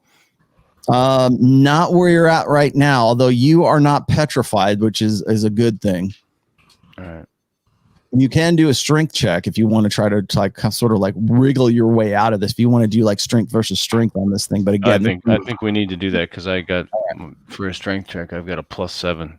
Yeah, you might be able to wriggle your way. So I'm gonna try to Hulk smash this thing as far as like now. Or this thing is really nice strong. So 17 + 7. All right. 17, baby. All right, you managed to get a little bit of like sort of like you push your arms out from this thing, but it is like it's like animal, like inhumanly strong, and it's like it's still trying to hold on to you as you're kind of trying to push it away. You're not going to do any damage to it, but you're trying to get a little bit of sort of space between you. So you can't really move. To use my sword. You can't get to a weapon or anything like that, but you're just kind of trying to push this thing off of you as it's trying to hold onto you. Duncan sees what's going on. Shoot her. Duncan sees what's going on too, And he's just trying to. He doesn't know whether he should hit or because if he hits, then he's going to hit you too. Yeah. As Aldemar just figured out. Tell it we need to see other people, Grot. You need a timeout. Oh. All right, so it's going to try to attack you one more time, Grot. All right, claws and okay. So it rakes one claw on you as it lets you go. Whips back into the darkness this way. Oh shit! Grat, Can I catch it before it disappears? And Grat, you take 1 point of damage from the claws. It rakes past you. 25. Now, as it whips away, the moaning comes back, and you feel kind of everybody gets that wave of nausea that comes back up again. So, Grot is here. Here. Grot, you just took some pretty heavy damage there. You took at least you take 7. Grot need healing. 13. So you're at like you took 20. I'm down to 25. Yeah, you're at 25 right now. We couldn't catch it before it disappeared. It whips into the shadows. Ah, dang it! You guys are still. Yeah, we're still like 30 feet away. 30 feet away. I'll move you guys up though, so that you guys can sort of reconnoiter here. Yeah, I'm like yelling across. Grot, you okay, big guy? No. Grat attacked by blanket with eyes and teeth. How badly hurt are you? You fucking fuck. You fucking fuck. Grat been better. Grat could use nap and cheese and ale, but Grat no longer take point. Right. Aldemar, you feel like maybe you have a broken rib. From how bad is Aldemar? Aldemar took 6 points of damage from that last hit. So, oh, fucking bastards. Okay. Grat need healing. Shit. I'm trying to think. Mass healing word might be overkill. 1d4 plus spell. Okay, up to. Oh shit. Do I want to or cure wounds? Grat no care what you do. Just okay. do something. I am going to. How many people are wounded right now? Grot and Aldemar. Badly or moderately? I'm down. I'm less than half. So Grot looks pretty like he got worked. You can see bite marks on him and claw marks on him. I'm going to cast Cure Wounds on Grot. So a creature I touch regains the number of hit points equal to 1d8 plus my spellcasting ability, which is plus 7. So I'm going to cast that on him. Let me. You can roll for that. Does would Rothos know anything about what this creature is? 12 points. 12 points. Let's see. 37. Grat, thank you. Roll me a d20, Rothos. Grat feel much better, but could use ale and cheese. 17. 17. Well, you know that it is an otherworldly creature of some sort. This is a magical creature. This is not even really even of this particular plane. Shit. Does anybody have magical weapons or? I do. Well, Aldemar realizes that it seems like his arrow did some damage to this thing. Okay. Was it a magical arrow or?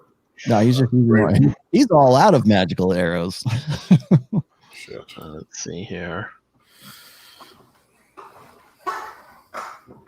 Okay, so Gray, you did how many points of damage back for Gray? I healed him for 12. For 12. Okay.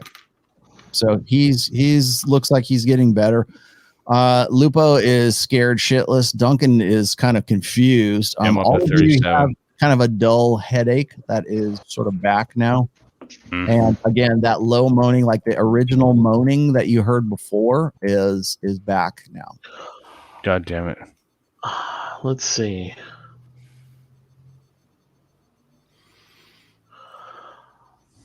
So there's darkness in the other corner, like to the right there, right? Yeah. Well, I'm putting you all, since you guys are all together, the light is congregated. Right? Yeah. So I am going to cast Minor Illusion Okay. into the darkness behind us. Behind you here? Yep. Okay. Mimicking the sound of the moaning. Okay. So you kind of hear it like a digital delay behind you. It's like it's echoing. It's a reverb on max now. So you can do that. Sure. Trying to, I'm gonna try to see if it'll respond Like to a it, mating like, call. yeah, and try to like. I'm kind of messing with it to see if it would like fly past us. We can get it. Okay, so you're working on that spell. You're and keeping it up right there. Blodgett, what are you doing? Gray is healing. Well, hoping this thing isn't black pill and actually falls for the bait, but I think I'm going to get up with Grot, make sure he's all right now, and confer with my colleagues and say we need to keep pushing forward, and we're going to get attacked by that thing again. But until we kill it, we're not going to be able to do anything about this darkness. Our headaches are getting out of here, so we gotta push forward and take the light with us and guard each other's back. And just if one of us gets wrapped around, just be leery that if you go poking a sword through it, you're going to be poking a sword through your colleague. So try to pull it off, hit the extremities and so forth, and try to get the group to move on once Grot and Aldemar have caught their breath. Okay. Aldemar, you feel like you got like something smashed you, like you got the wind knocked out of you. Maybe you have like a broken rib or something from the tail slap. So you're okay, but you did take 6 points of damage. Rothos, roll me a d20 real quick. Are you doing all this? 2. Okay. About this time, right where you're casting that, it darkens a little bit from where you're casting that. And you can sort of see little flitting, what looks like little, it could be something out of the, sort of corner of your eye kind of thing. You see like shadows and images like kind of flit around. So as I'm doing this, I kind of look at the other guys near me and kind of point in that direction, like, I think I got him. Kind of not saying it, but kind of, motioning like it take bait. Well, we either try and engage or we try to get to the other side while it's distracted. What do you guys want to do? Crowd pissed. What are we going to do after we're at the door? Do we not have to deal with this thing? And let's see here. Hold on. Depending on what we find on the other side. So from the point where I made that sound, how far is that from me? From where you're at? Yeah. You estimated at least 20 feet away from you. I cast Fireball at that I was waiting for that. Okay. I was hoping for that. All right, so you break down, you stop the now again, the moaning is still going on right now, so you're working on Fireball while you're thinking about all of this stuff. So Grot, you're okay. What are you gonna do? So I don't like magic, and so I'm always like wary of it. So I hear Rothfuss doing his magical crap. All right, I'm just gonna stay a little crouched down, and I'm looking off into the darkness. I've got the sword ready. I'm just, if anything that comes, any kind of flapping, I'm gonna take a swing. Okay. Flapping. Any flapping. So here's something flapping. Just hit it. Yes. Flapping, napping, and drinking rum. Okay, so Grot, you're going this way.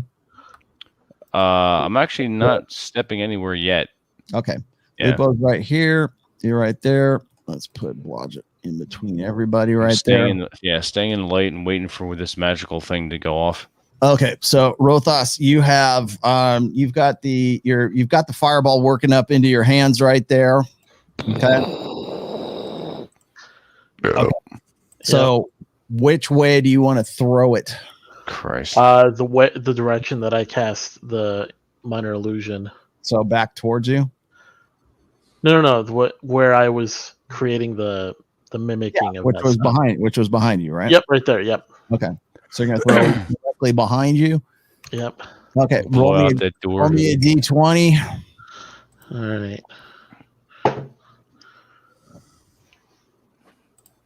No. Oh, come on. Did you roll 1? Yes. Oh, you Damn it. son of a... It blows off in your face. You throw this, and you're lucky it's far enough away that it's not going to do any damage to you guys. But you basically light up this entire back here, and you hit nothing. So it goes off. You throw it and in towards where you think it's going to be, and you basically hit nothing. You hit the wall, and it kind of explodes against that wall right there. And as it explodes against that wall, Damn it! 1, 2. Oh shit! Those people. Fuck them. You basically kill. You kill. Let's see, how many guys? How many dudes did you kill? What did you do? They're probably better. They're probably better off. All right. Not for You nothing. I am killed. now chaotic neutral. You ended up killing 7 of lawfully these evil. guys against the wall right here, and basically everybody against this wall right here is on fire. Jesus. Well, at least they're lighting up their room at least. And they do shriek when you like they do. Oh no! So you ended up killing 7 different guys or seven different slaves or whatever that were against this wall. Shit. And they can't get away, so they just basically die roasted to the wall on the back. Right? Well done. Shit. Well done. Nice. Always look on the bright side of life, Grimes. They are. Yeah, they are lighting up indeed. the room. They are literally well done. So they are on fire, and you did manage to create a new light source over here. Nice. Shit balls. So it wasn't a total loss. Okay, so everybody is while everybody, including Gray and everybody, is watching this happen. Now you see 7 different figures that are on fire on this wall right here. They're just like, there's nothing they can really do. They're trapped and they're burnt. They're basically burned alive right here. Aldemar sees this. Duncan, everybody pretty much sees all of this stuff going on. So you guys are watching this, and as you do, let me see. Oh boy, Aldemar. Okay, as you do this, from the ceiling, for fuck's sake, on top of Aldemar now. It drops itself straight down on top of Aldemar. What the? Where'd he go? Where's Mr. C? Oh, there he is. Grab it. There he is. Fucking cunt. He We all grab it. Grat, I have an idea. Let's put that on top. So Mr. C jumps right on top of. How big is this thing? It's pretty big. It's substantial. The size of like a queen size bed 12 sheet. feet. Yeah, it envelops Aldemar as it falls from the ceiling, and it wraps itself around. Grat have idea. Okay. Clear way. You can do your idea here in just a moment. All right, this be funny. Grat have fun with this. All right, Aldemar, you have to. Aldemar, give me roll me a d20 real quick. Oh boy, here we go. Roll high. Yeah. Oh, wow. 17. What's that? 17. 17. Okay.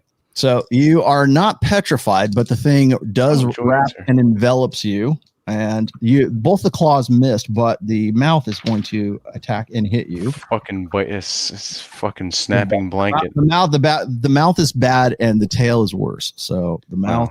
I have ideas for that.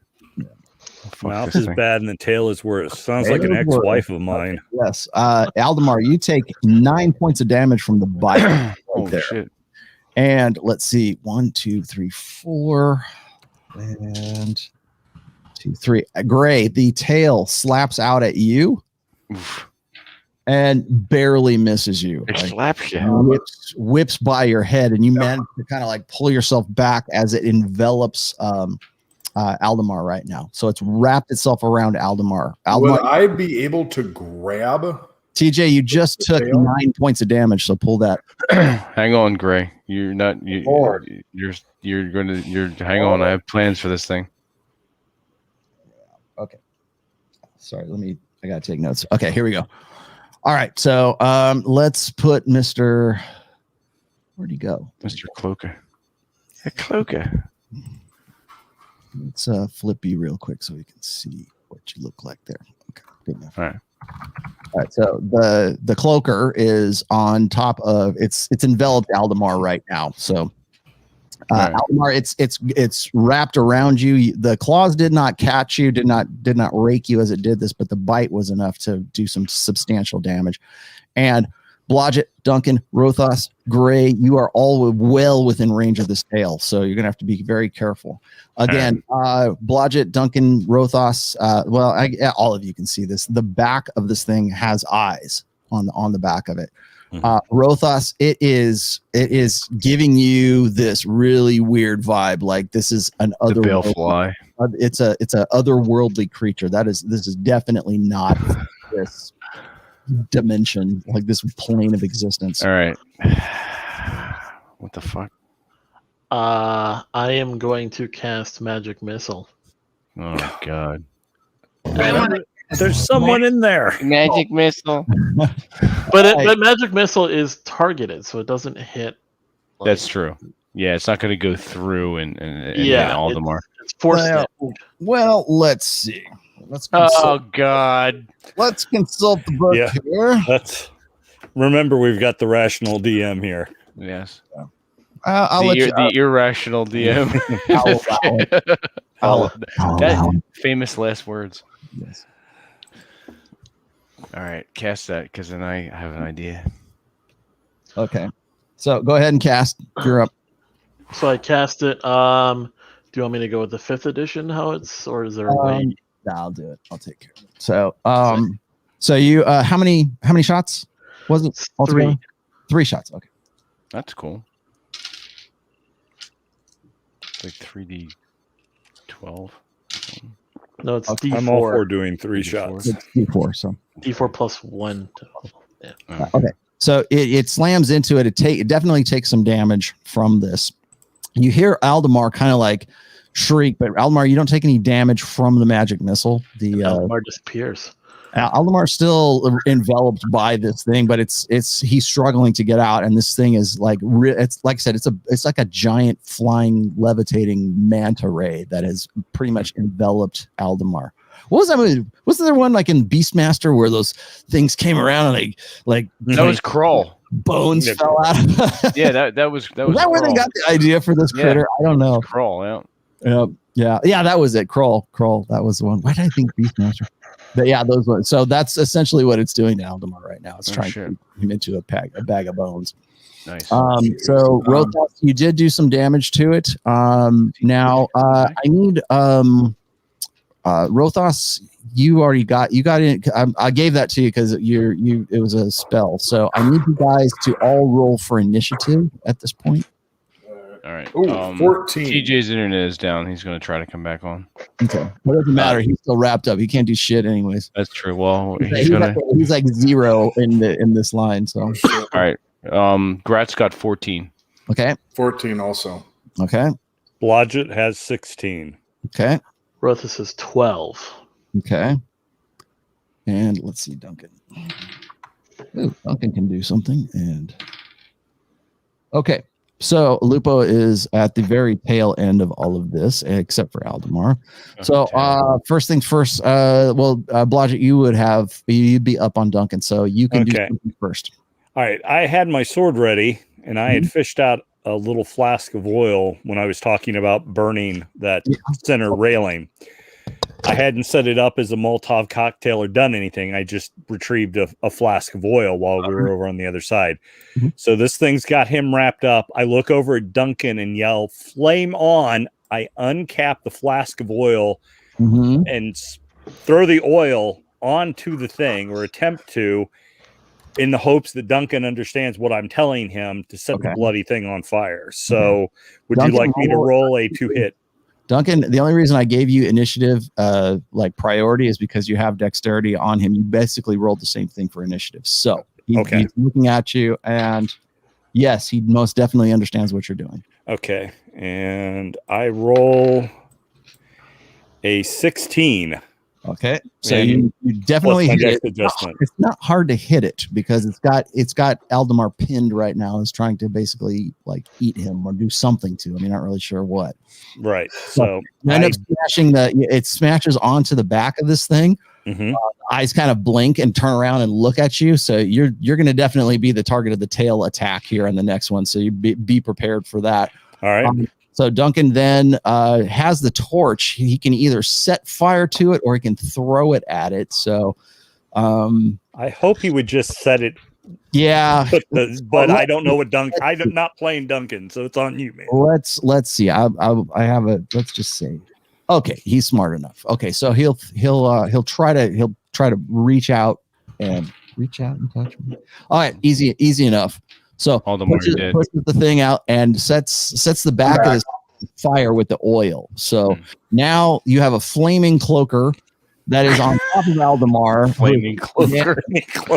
Flaming cloaker. Didn't they open for you back in the 80s, Rollo? Yes, Flaming Cloaker is the name of my new band. Flaming Cloaker. All right, so the cloaker takes 5 points of damage from that, and Aldemar takes 5 points of damage from that. Holy fuck. No. Okay. Is it sorry, Aldemar? 14 under. I was hoping since that was an outside attack, it wouldn't affect you, but oh well. So it is. Sorry, TJ. It's burning on TJ. TJ, you have taken a grand total of 14 points of damage thus far. So that was Duncan and Blodgett. Let's see. Grot, you would have the next attack. You're next in the initiative order. All right. I'm sheathing my greatsword and I'm going to grab this tail. Okay, so you're going to reach for the tail. You're going to try to reach for the tail. I'm going to try to reach for the tail. You are about 20 feet away from where the tail is. So can I make a sprint? And then I do have an extra action because once per. I always forget. I have an action surge. I can take an extra action once per rest. Okay, so you're going to have to push past Blodgett because he's get out of my way. Oh hell, he should be able to step over me. Yeah, he could. So he's big enough to do so. Yeah, just jump over the top. He's going to push past. Now, Aldemar is where it is. So I'm just like the Mr. C is right over here. I'm just going to like that's where he is. So he's on top of him. Just flaming out of the way so you can see what's going on. All right. So you get up to within about 10 feet of where Aldemar is, and the tail is just whipping around. So it's going to try to grab very difficult to grab this thing. All right. Okay, so you want to reach down for it? And now I'm going to reach out and touch flame. Okay, you're not going to surprise it. As you get up close, you look at the back. It is on fire, but there are eyes on the back of this thing, and it can see you as well. All right. So I need you to roll me. Give me a dexterity check. All right. Let's see my pluses. I've got a +2, so I roll the white one. 17 + 2. Okay, so I'm going to get you at -4 for this. Oof. It is whipping around, and it also sees you coming. So you're kind of reaching around for it and fumbling around for it, but you can't quite grab it on this one. All right. Gray, actually, you're next up. So what are you going to do, Gray? I'd like to cast Guiding Bolt on this thing. Okay. So I need to make an attack roll, range spell attack. It would help if I didn't drop this. Well, I got a 19, if that'll count, or you want me to reroll? Fine, I'll give it to you. So you end up hitting. Okay, and that is 46 radiant damage, and I think that's does it say plus? I'll roll that one for you. All right. What's that? Is it 4d6? Yeah, 46 radiant. Right. Damage. So I don't know if it's vulnerable to that.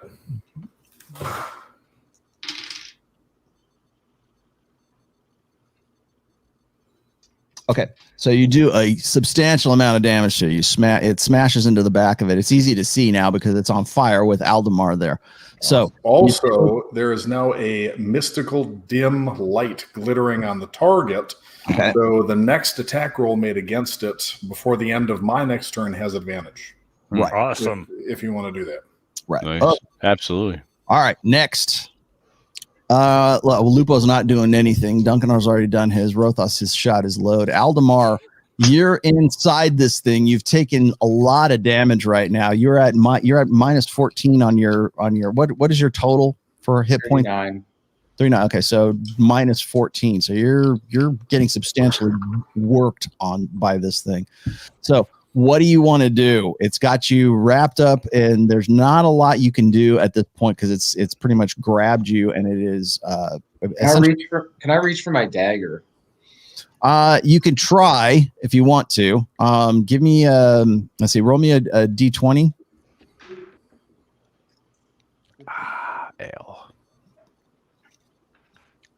15. Nice. Okay. You managed to find the hilt of it from within like where you're at because the thing has got you sort of like wrapped up like this. You don't have anything like the strength that Grot had. So like trying to break out of it by doing a strength test is not going to work on this. So you're managing to sort of like just wriggle your way as much as you can just to get to the dagger. It's hard to breathe in this thing because it's got you wrapped up, and the fate, all you see in front of you is just like these glowing red eyes, and this like you can barely tell, but you know it's there as the mouth is right there on top of you, and it's going to be biting you on the next round. So you do have the hilt of the dagger. You've managed to get to it. You might be able to use it on the next round. So with that said, plus it's on fire. Yeah, plus it's on fire, and you've taken fire damage from it too. So on top of that, let's see. So you are Jesus. Okay. So Grot, it's whipping the tail back at you and then at Blodgett as well. So the tail, I'm gonna do tail strikes quick because it's easier to do these. And Grot, you get slammed by the tail, and you manage to jump out of the way. Awesome. And Grot, you take 4 points of damage from the tail. All right, 33. Is there any way I can grab it as a reaction? You can try.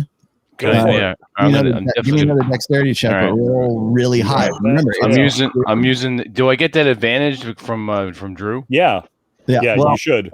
You do, but remember, it's also got the eyes. So all right. Well, let me clarify. How are you doing advantage roll? Are you doing 5th edition or just the +2 for the AD&D rules? I'm just doing +2 for that. Okay, that's fine. I actually approve of that. I'd rather do that than like give you like 2 rolls and then you take the highest of those 2. Yeah, I actually don't like that system.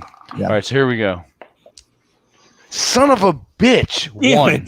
1. Oh boy, fumble. Okay, so I fumbled the goddamn tail.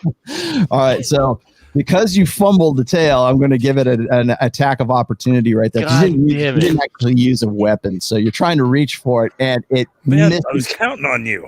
I know. I was counting on you too. But it like you're reaching down for it, and the tail whips out, and it kind of doubles back and reach around you.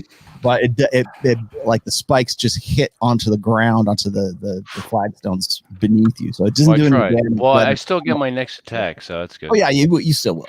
Yeah. Okay. Aldemar, you are going to take, let's see, from the biting damage, you are going to take another 9 points of damage from the bite. So now you are at what? You're at 20. You're at. I think you said 14 plus 9. 23. All right. So now you are at minus 23, Aldemar. So it's biting on Aldemar. I can't get you with the claws because I got to hold you. So there's no claw attacks on this one. Well, guys, if I don't get out, I'm going to be dead.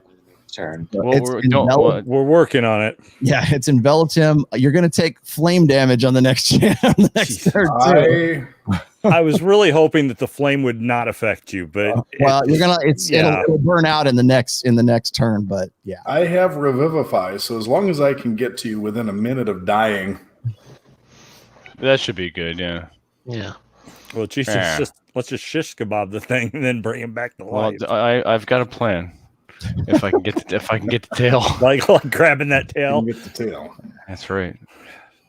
Story of our lives. Grabbing the tail. Okay. Grabbing the tail. All right. My turn. Yeah. It is now Rothos's turn. He's up next. Okay. I am going to cast Magic Missile again. Oh. I want to cast Magic Missile. Okay. Every time. All right, Yeah, go you for have it. to play that every time. Yes. Yeah. Yes. Every single time. So you're going to Fucking double up on that. So you're going to burn a spell slot for that? I don't Yes. think you had it. Okay. It's All right. worth it. It's the only thing that can fucking hit this thing. All right. So, and that's, you, Not and, damage Yeah, and we don't TJ. want to do fireball again. yeah. So it's a D4 per bolt, so it's 3 bolts, so it's 3D4. Okay.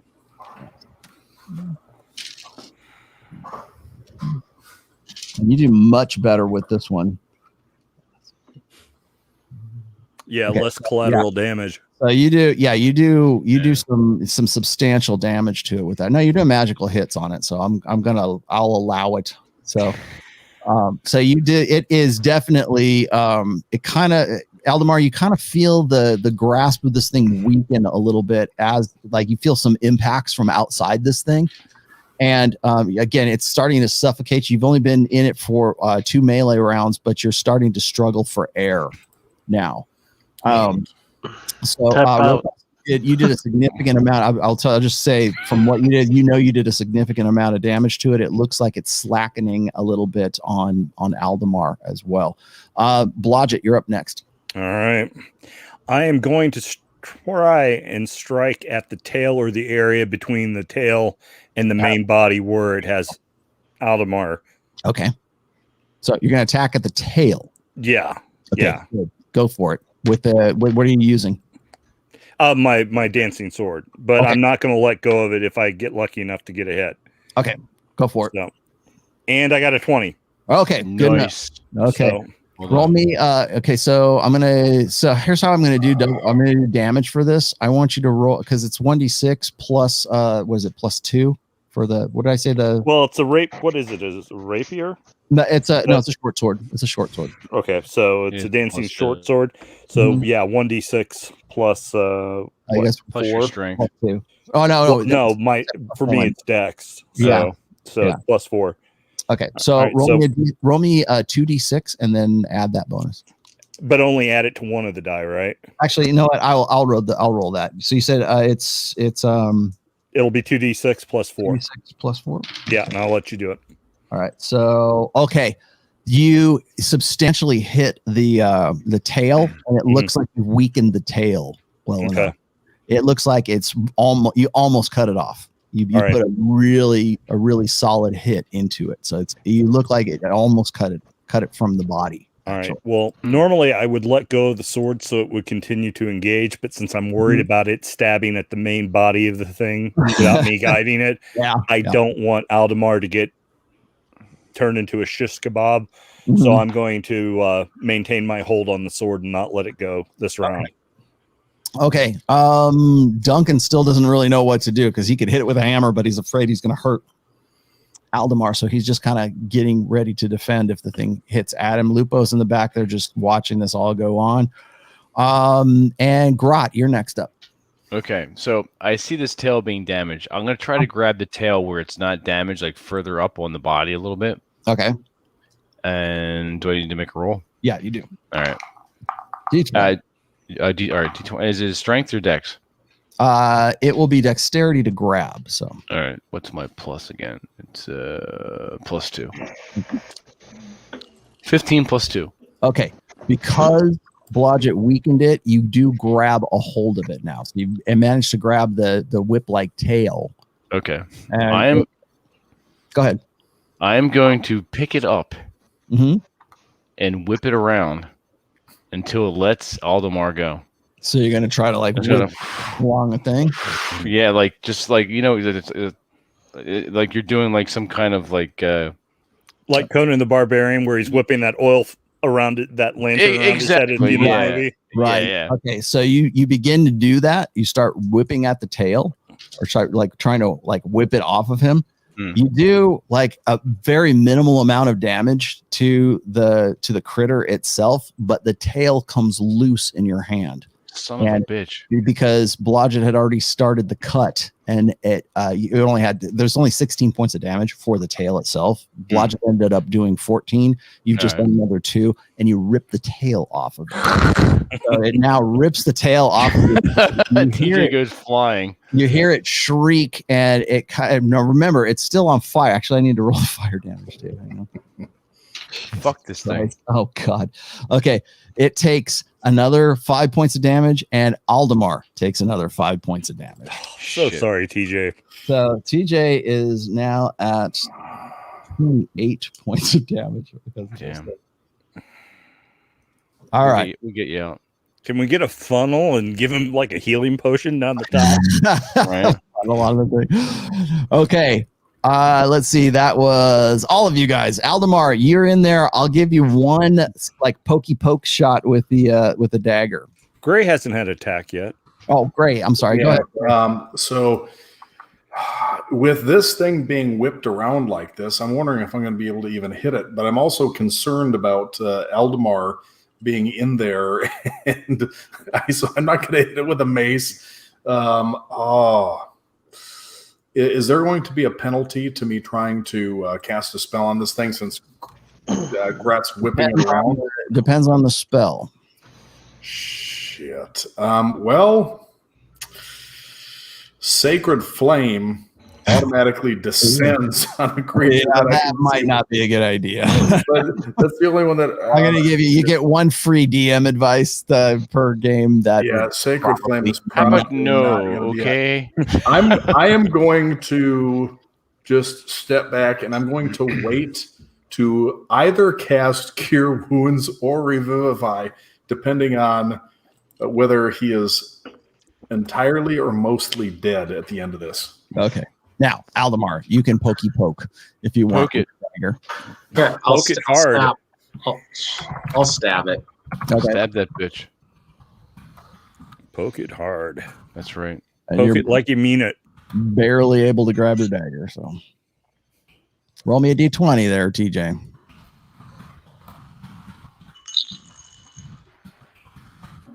$15. All right. You managed to poke it, and you did a little bit of damage. It kind of like it shrieks away from you. It kind of like, moves a little bit, like kind of as you poke the thing. But you did do some damage to it, so you can hit it. You guys kind of see what looks like the tip of a dagger push through the back of this thing. An air hole. Yeah, it's going around. So the thing it still has Aldemar right now. The fire has now gone out on it.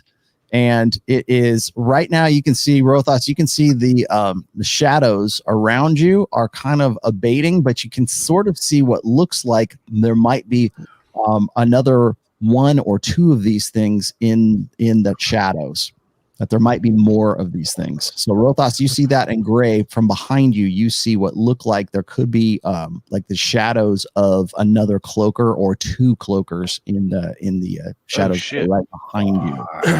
Okay. Wow. What the fuck? So easy. I mentioned this. I say it. There might be more. Okay. So you guys are seeing that right now. I can't do a tail slap because you guys have cut the tail. Rip that fucker off. Damn straight. So the only thing I can do is do my direct damage to Aldemar with the bite, and he's because he hasn't taken enough. 8 points of damage from the bite, Aldemar. Oof, you're down to like what, 1? You're at 36 points of damage. I got 3 left. Oof, shit. Christ on a stick. No, Aldemar. Okay. Now, Rothos, you are up. You notice that there's what looks like some kind of shadow, or there's something behind you that looks like there could be another cloaker over around here. Gray, you notice what you think is maybe one over towards where you're at right now, too. I kind of look around and go, one thing at a time. We got to get Aldemar out of this. So I cast Magic Missile again. Again. Okay. So you're gonna burn but I'm going to Forget the burn sound. a second level spell slot. So it's a little bit more powerful. So it's 4 bolts. I want to cast Magic Missile. Because I have one more. I only have one first level spell slot left, so I'm saving that. Okay. So okay, that's good. And 4 of them. That's good. Maybe we kill this asshole. Yeah. all right.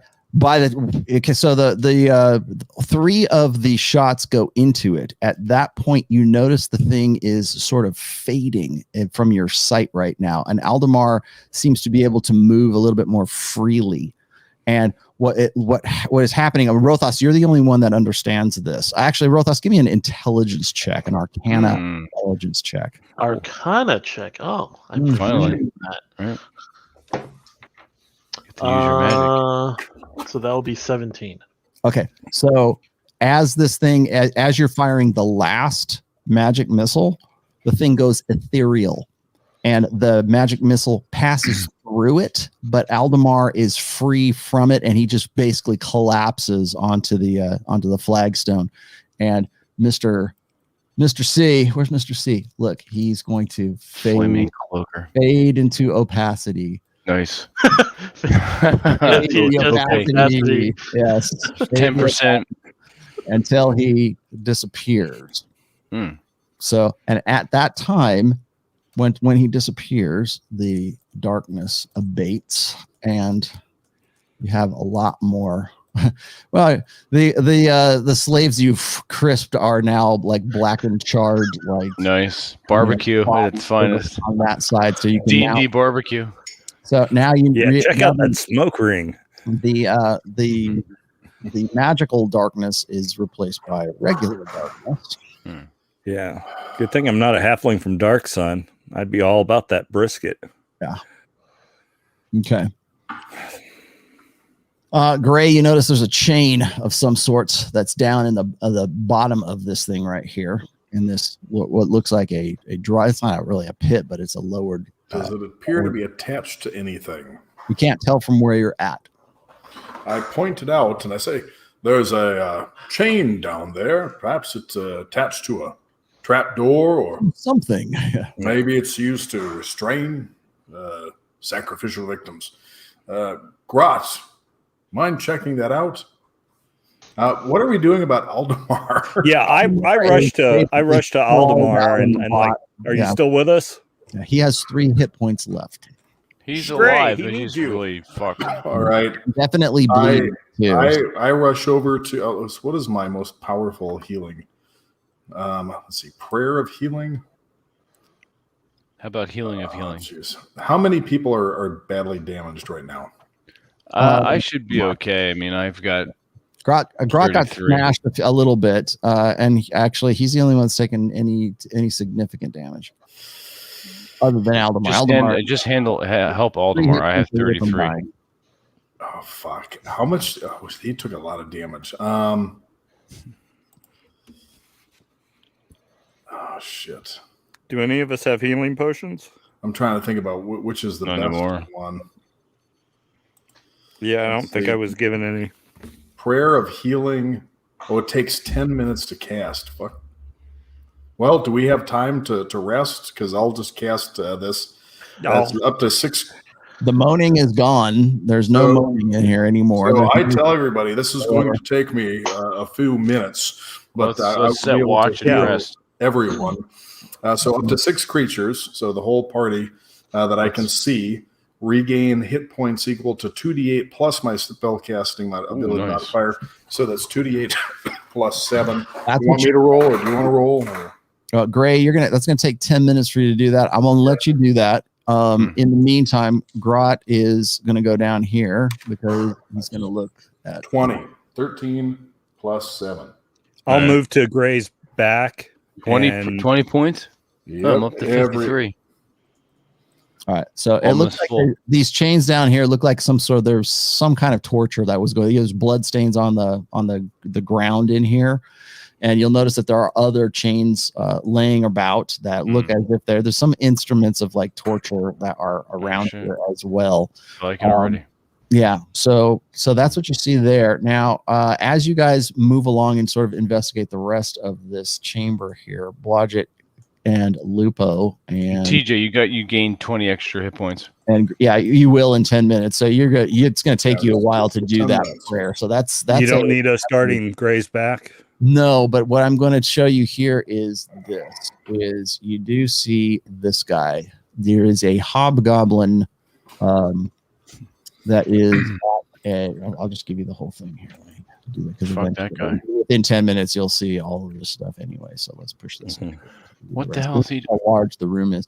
So there's a hobgoblin that is slack-jawed like all of the other prisoners here that were all along the wall. They're still slack-jawed and just like staring off into space right now. They still like the ones that are still along the edges right here that aren't burned alive. They're like brain damaged, and this guy, the hobgoblin, he kind of like bludgeon it, sort of like throws you off for a second because you think he's going to attack you. But he's just as incapacitated as the rest of them. Like he's catatonic as well. Does he have a coin purse or anything on him? You can check it out if you want. Yeah, I definitely want to. Are you kidding? Yeah. Okay. So, you notice he does exactly. He's got I read the book. He has. Let's see. He's got 13. He's got 13 silver pieces on him. They're not very well paid. So you got managed to find 13.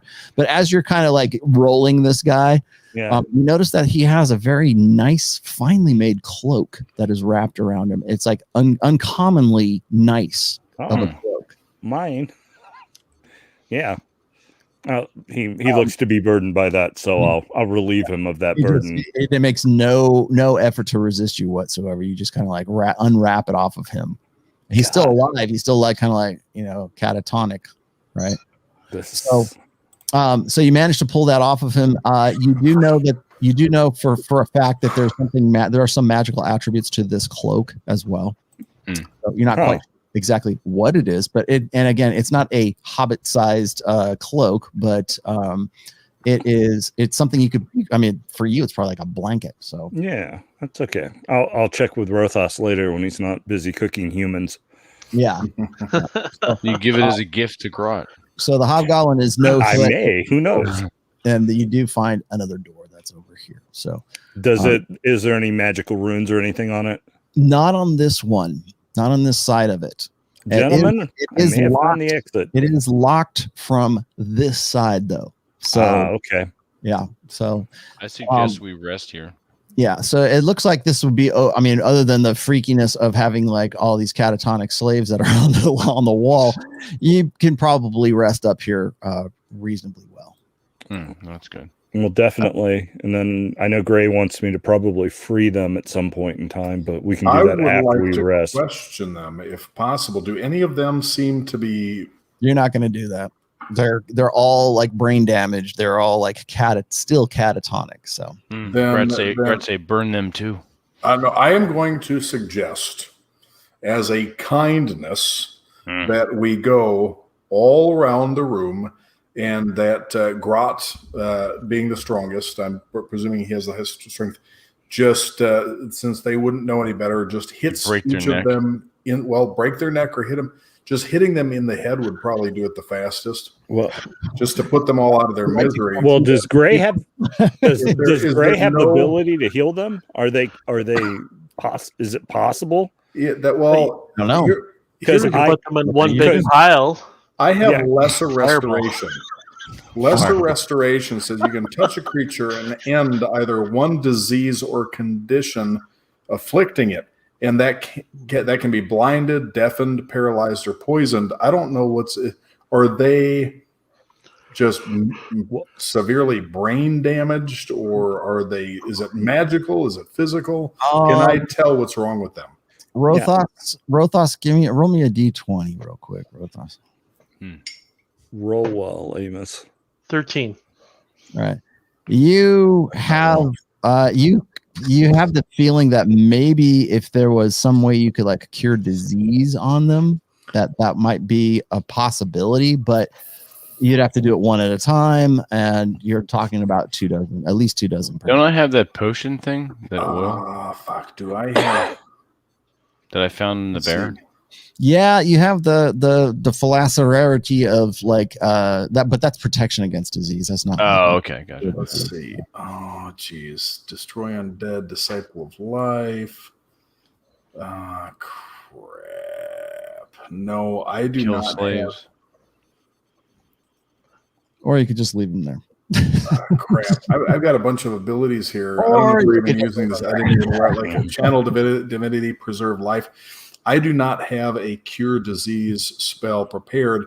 Here's the thing, though. My, being a a cleric of Palor, I would want to do something. Actually, I wouldn't have enough spell slots that I could save any of the people that Rothas barbecued.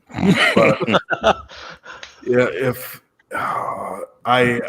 They're far I think my character would be bound if I could heal them to try to do something.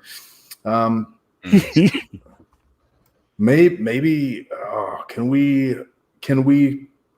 can they walk? Are they ambulatory? If we lead them, can we get them out? They're brain dead. Let's Grat say we come back for them. Yeah, I will unlock their leashes if that will make you feel better. Unlock all of them, and then we'll come back. And if they're still here, then we will try to lead them out and bring them to the nearest place. That sounds acceptable. Yeah, I am completely fine with that. Okay. Yeah, so I will leave it tonight because we're Is like there, 2.5 is there hours. water in this room? Is there any There's no water in this room. Crap. Could they eat the cloaker? No. The cloaker turned ethereal. It's gone anyways. Well, and the thing is, I don't know that they would cloaker. wake up enough to do that, Drew, until you could cure them anyway. So I say we unlock them, leave them be. That is as merciful as we can be, with the hopes that we can fix them later. And we plan on moving on and coming to their aid as soon as we can get to a point where we can do so. Yeah, I think Palor would understand that. Only a matter of time before they find out what's going on. Oh boy. Yeah. Well, they've always got the barbecue if they do get hungry enough. All right. Crap. We'll rest here. I think it'd be prudent to rest here. Right. Okay. So Aldemar, you healed him for 20 points of damage. Yeah, 20. Yeah, Everybody got 20. Everybody got an extra. Okay. Back up everybody to got 53. up to 20. Whatever. 20 So let's Stop see, it. 20. So Aldemar, you took a grand total of 16 on top of that. You're down 16, although you did come up 20. So you're back. You're okay now, but you're not at full right now. I don't think You know anybody's what? at full. If we're gonna I'm at rest, full. who's Yeah, not? Blodgett is. Shut up. Mr. Fireball. Who is not at full health right now? Because if we're going to take how long are we going to rest? Am I going to be able to regain some spell slots? Because I might as well spend a You miss heal everybody. ones a How lot. long you want to wait? Cannot roll a 20. Yeah. We'll pick that up on the next session, though. Indeed. I rolled a 20. I don't know what we're going That's to true, and Can I- we don't need people being at low or compromised health here. No, we need to be full going into the next encounter. Can I go on ahead and have Rothas take a look at the cloak? And Yeah. He recognizes it as a cloak of protection +2. awesome. Grat would be much obliged and appreciative to have that as a gift. Yeah. I'll let Yes. you guys can fight over that. How's that? Let me know during the week. Grat, good friend. Who is the most vulnerable of all of us right now? Probably Lupo. Would it be Right? I was Probably. just thinking it would be Lupo. Lupo and Rothas. Yeah. My armor class is 16. What is Rothas? Yeah, or Rothas or Rothas. Rothas. So he can't wear armor. Exactly. Technically, So yeah. a cloak of protection. If he doesn't, does he have to be attuned? It to would bring me from a 10 to a 12 AC. That would be Yeah, because my armor class is 16, 17 if I've got 2 weapons in my hand. So I have no problem giving it to the weakest member of our group. Yeah. So I have a 16 or 17. I'd vote for Rothas. The less likely our magic user is to get killed. And Duncan too is like walking around half naked.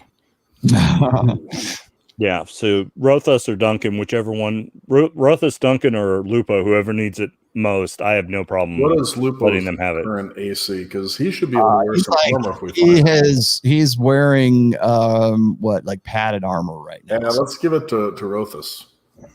Okay. He can't wear armor anyways. If we find some armor, we can kind of piecemeal it on Somebody else. Yeah. Same with Duncan. Yeah. Congratulations, Amos, you got a +2 cloak of protection. Yeah, there you go, Amos.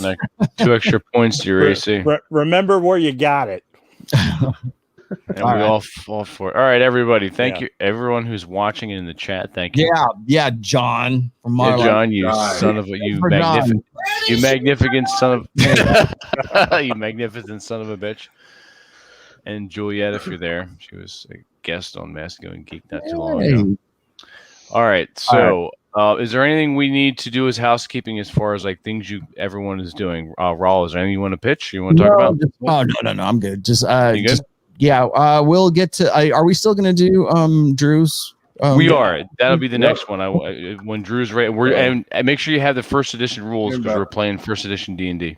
Sure, you got it. So we're going to do that, and I'll get an email thread regarding that soon, and that will probably be either this next game or the game after. So cool. Awesome. All right, cool. Everyone, thank you for joining us, and we will see you all soon. TJ, take us out. Don't die. Here we go.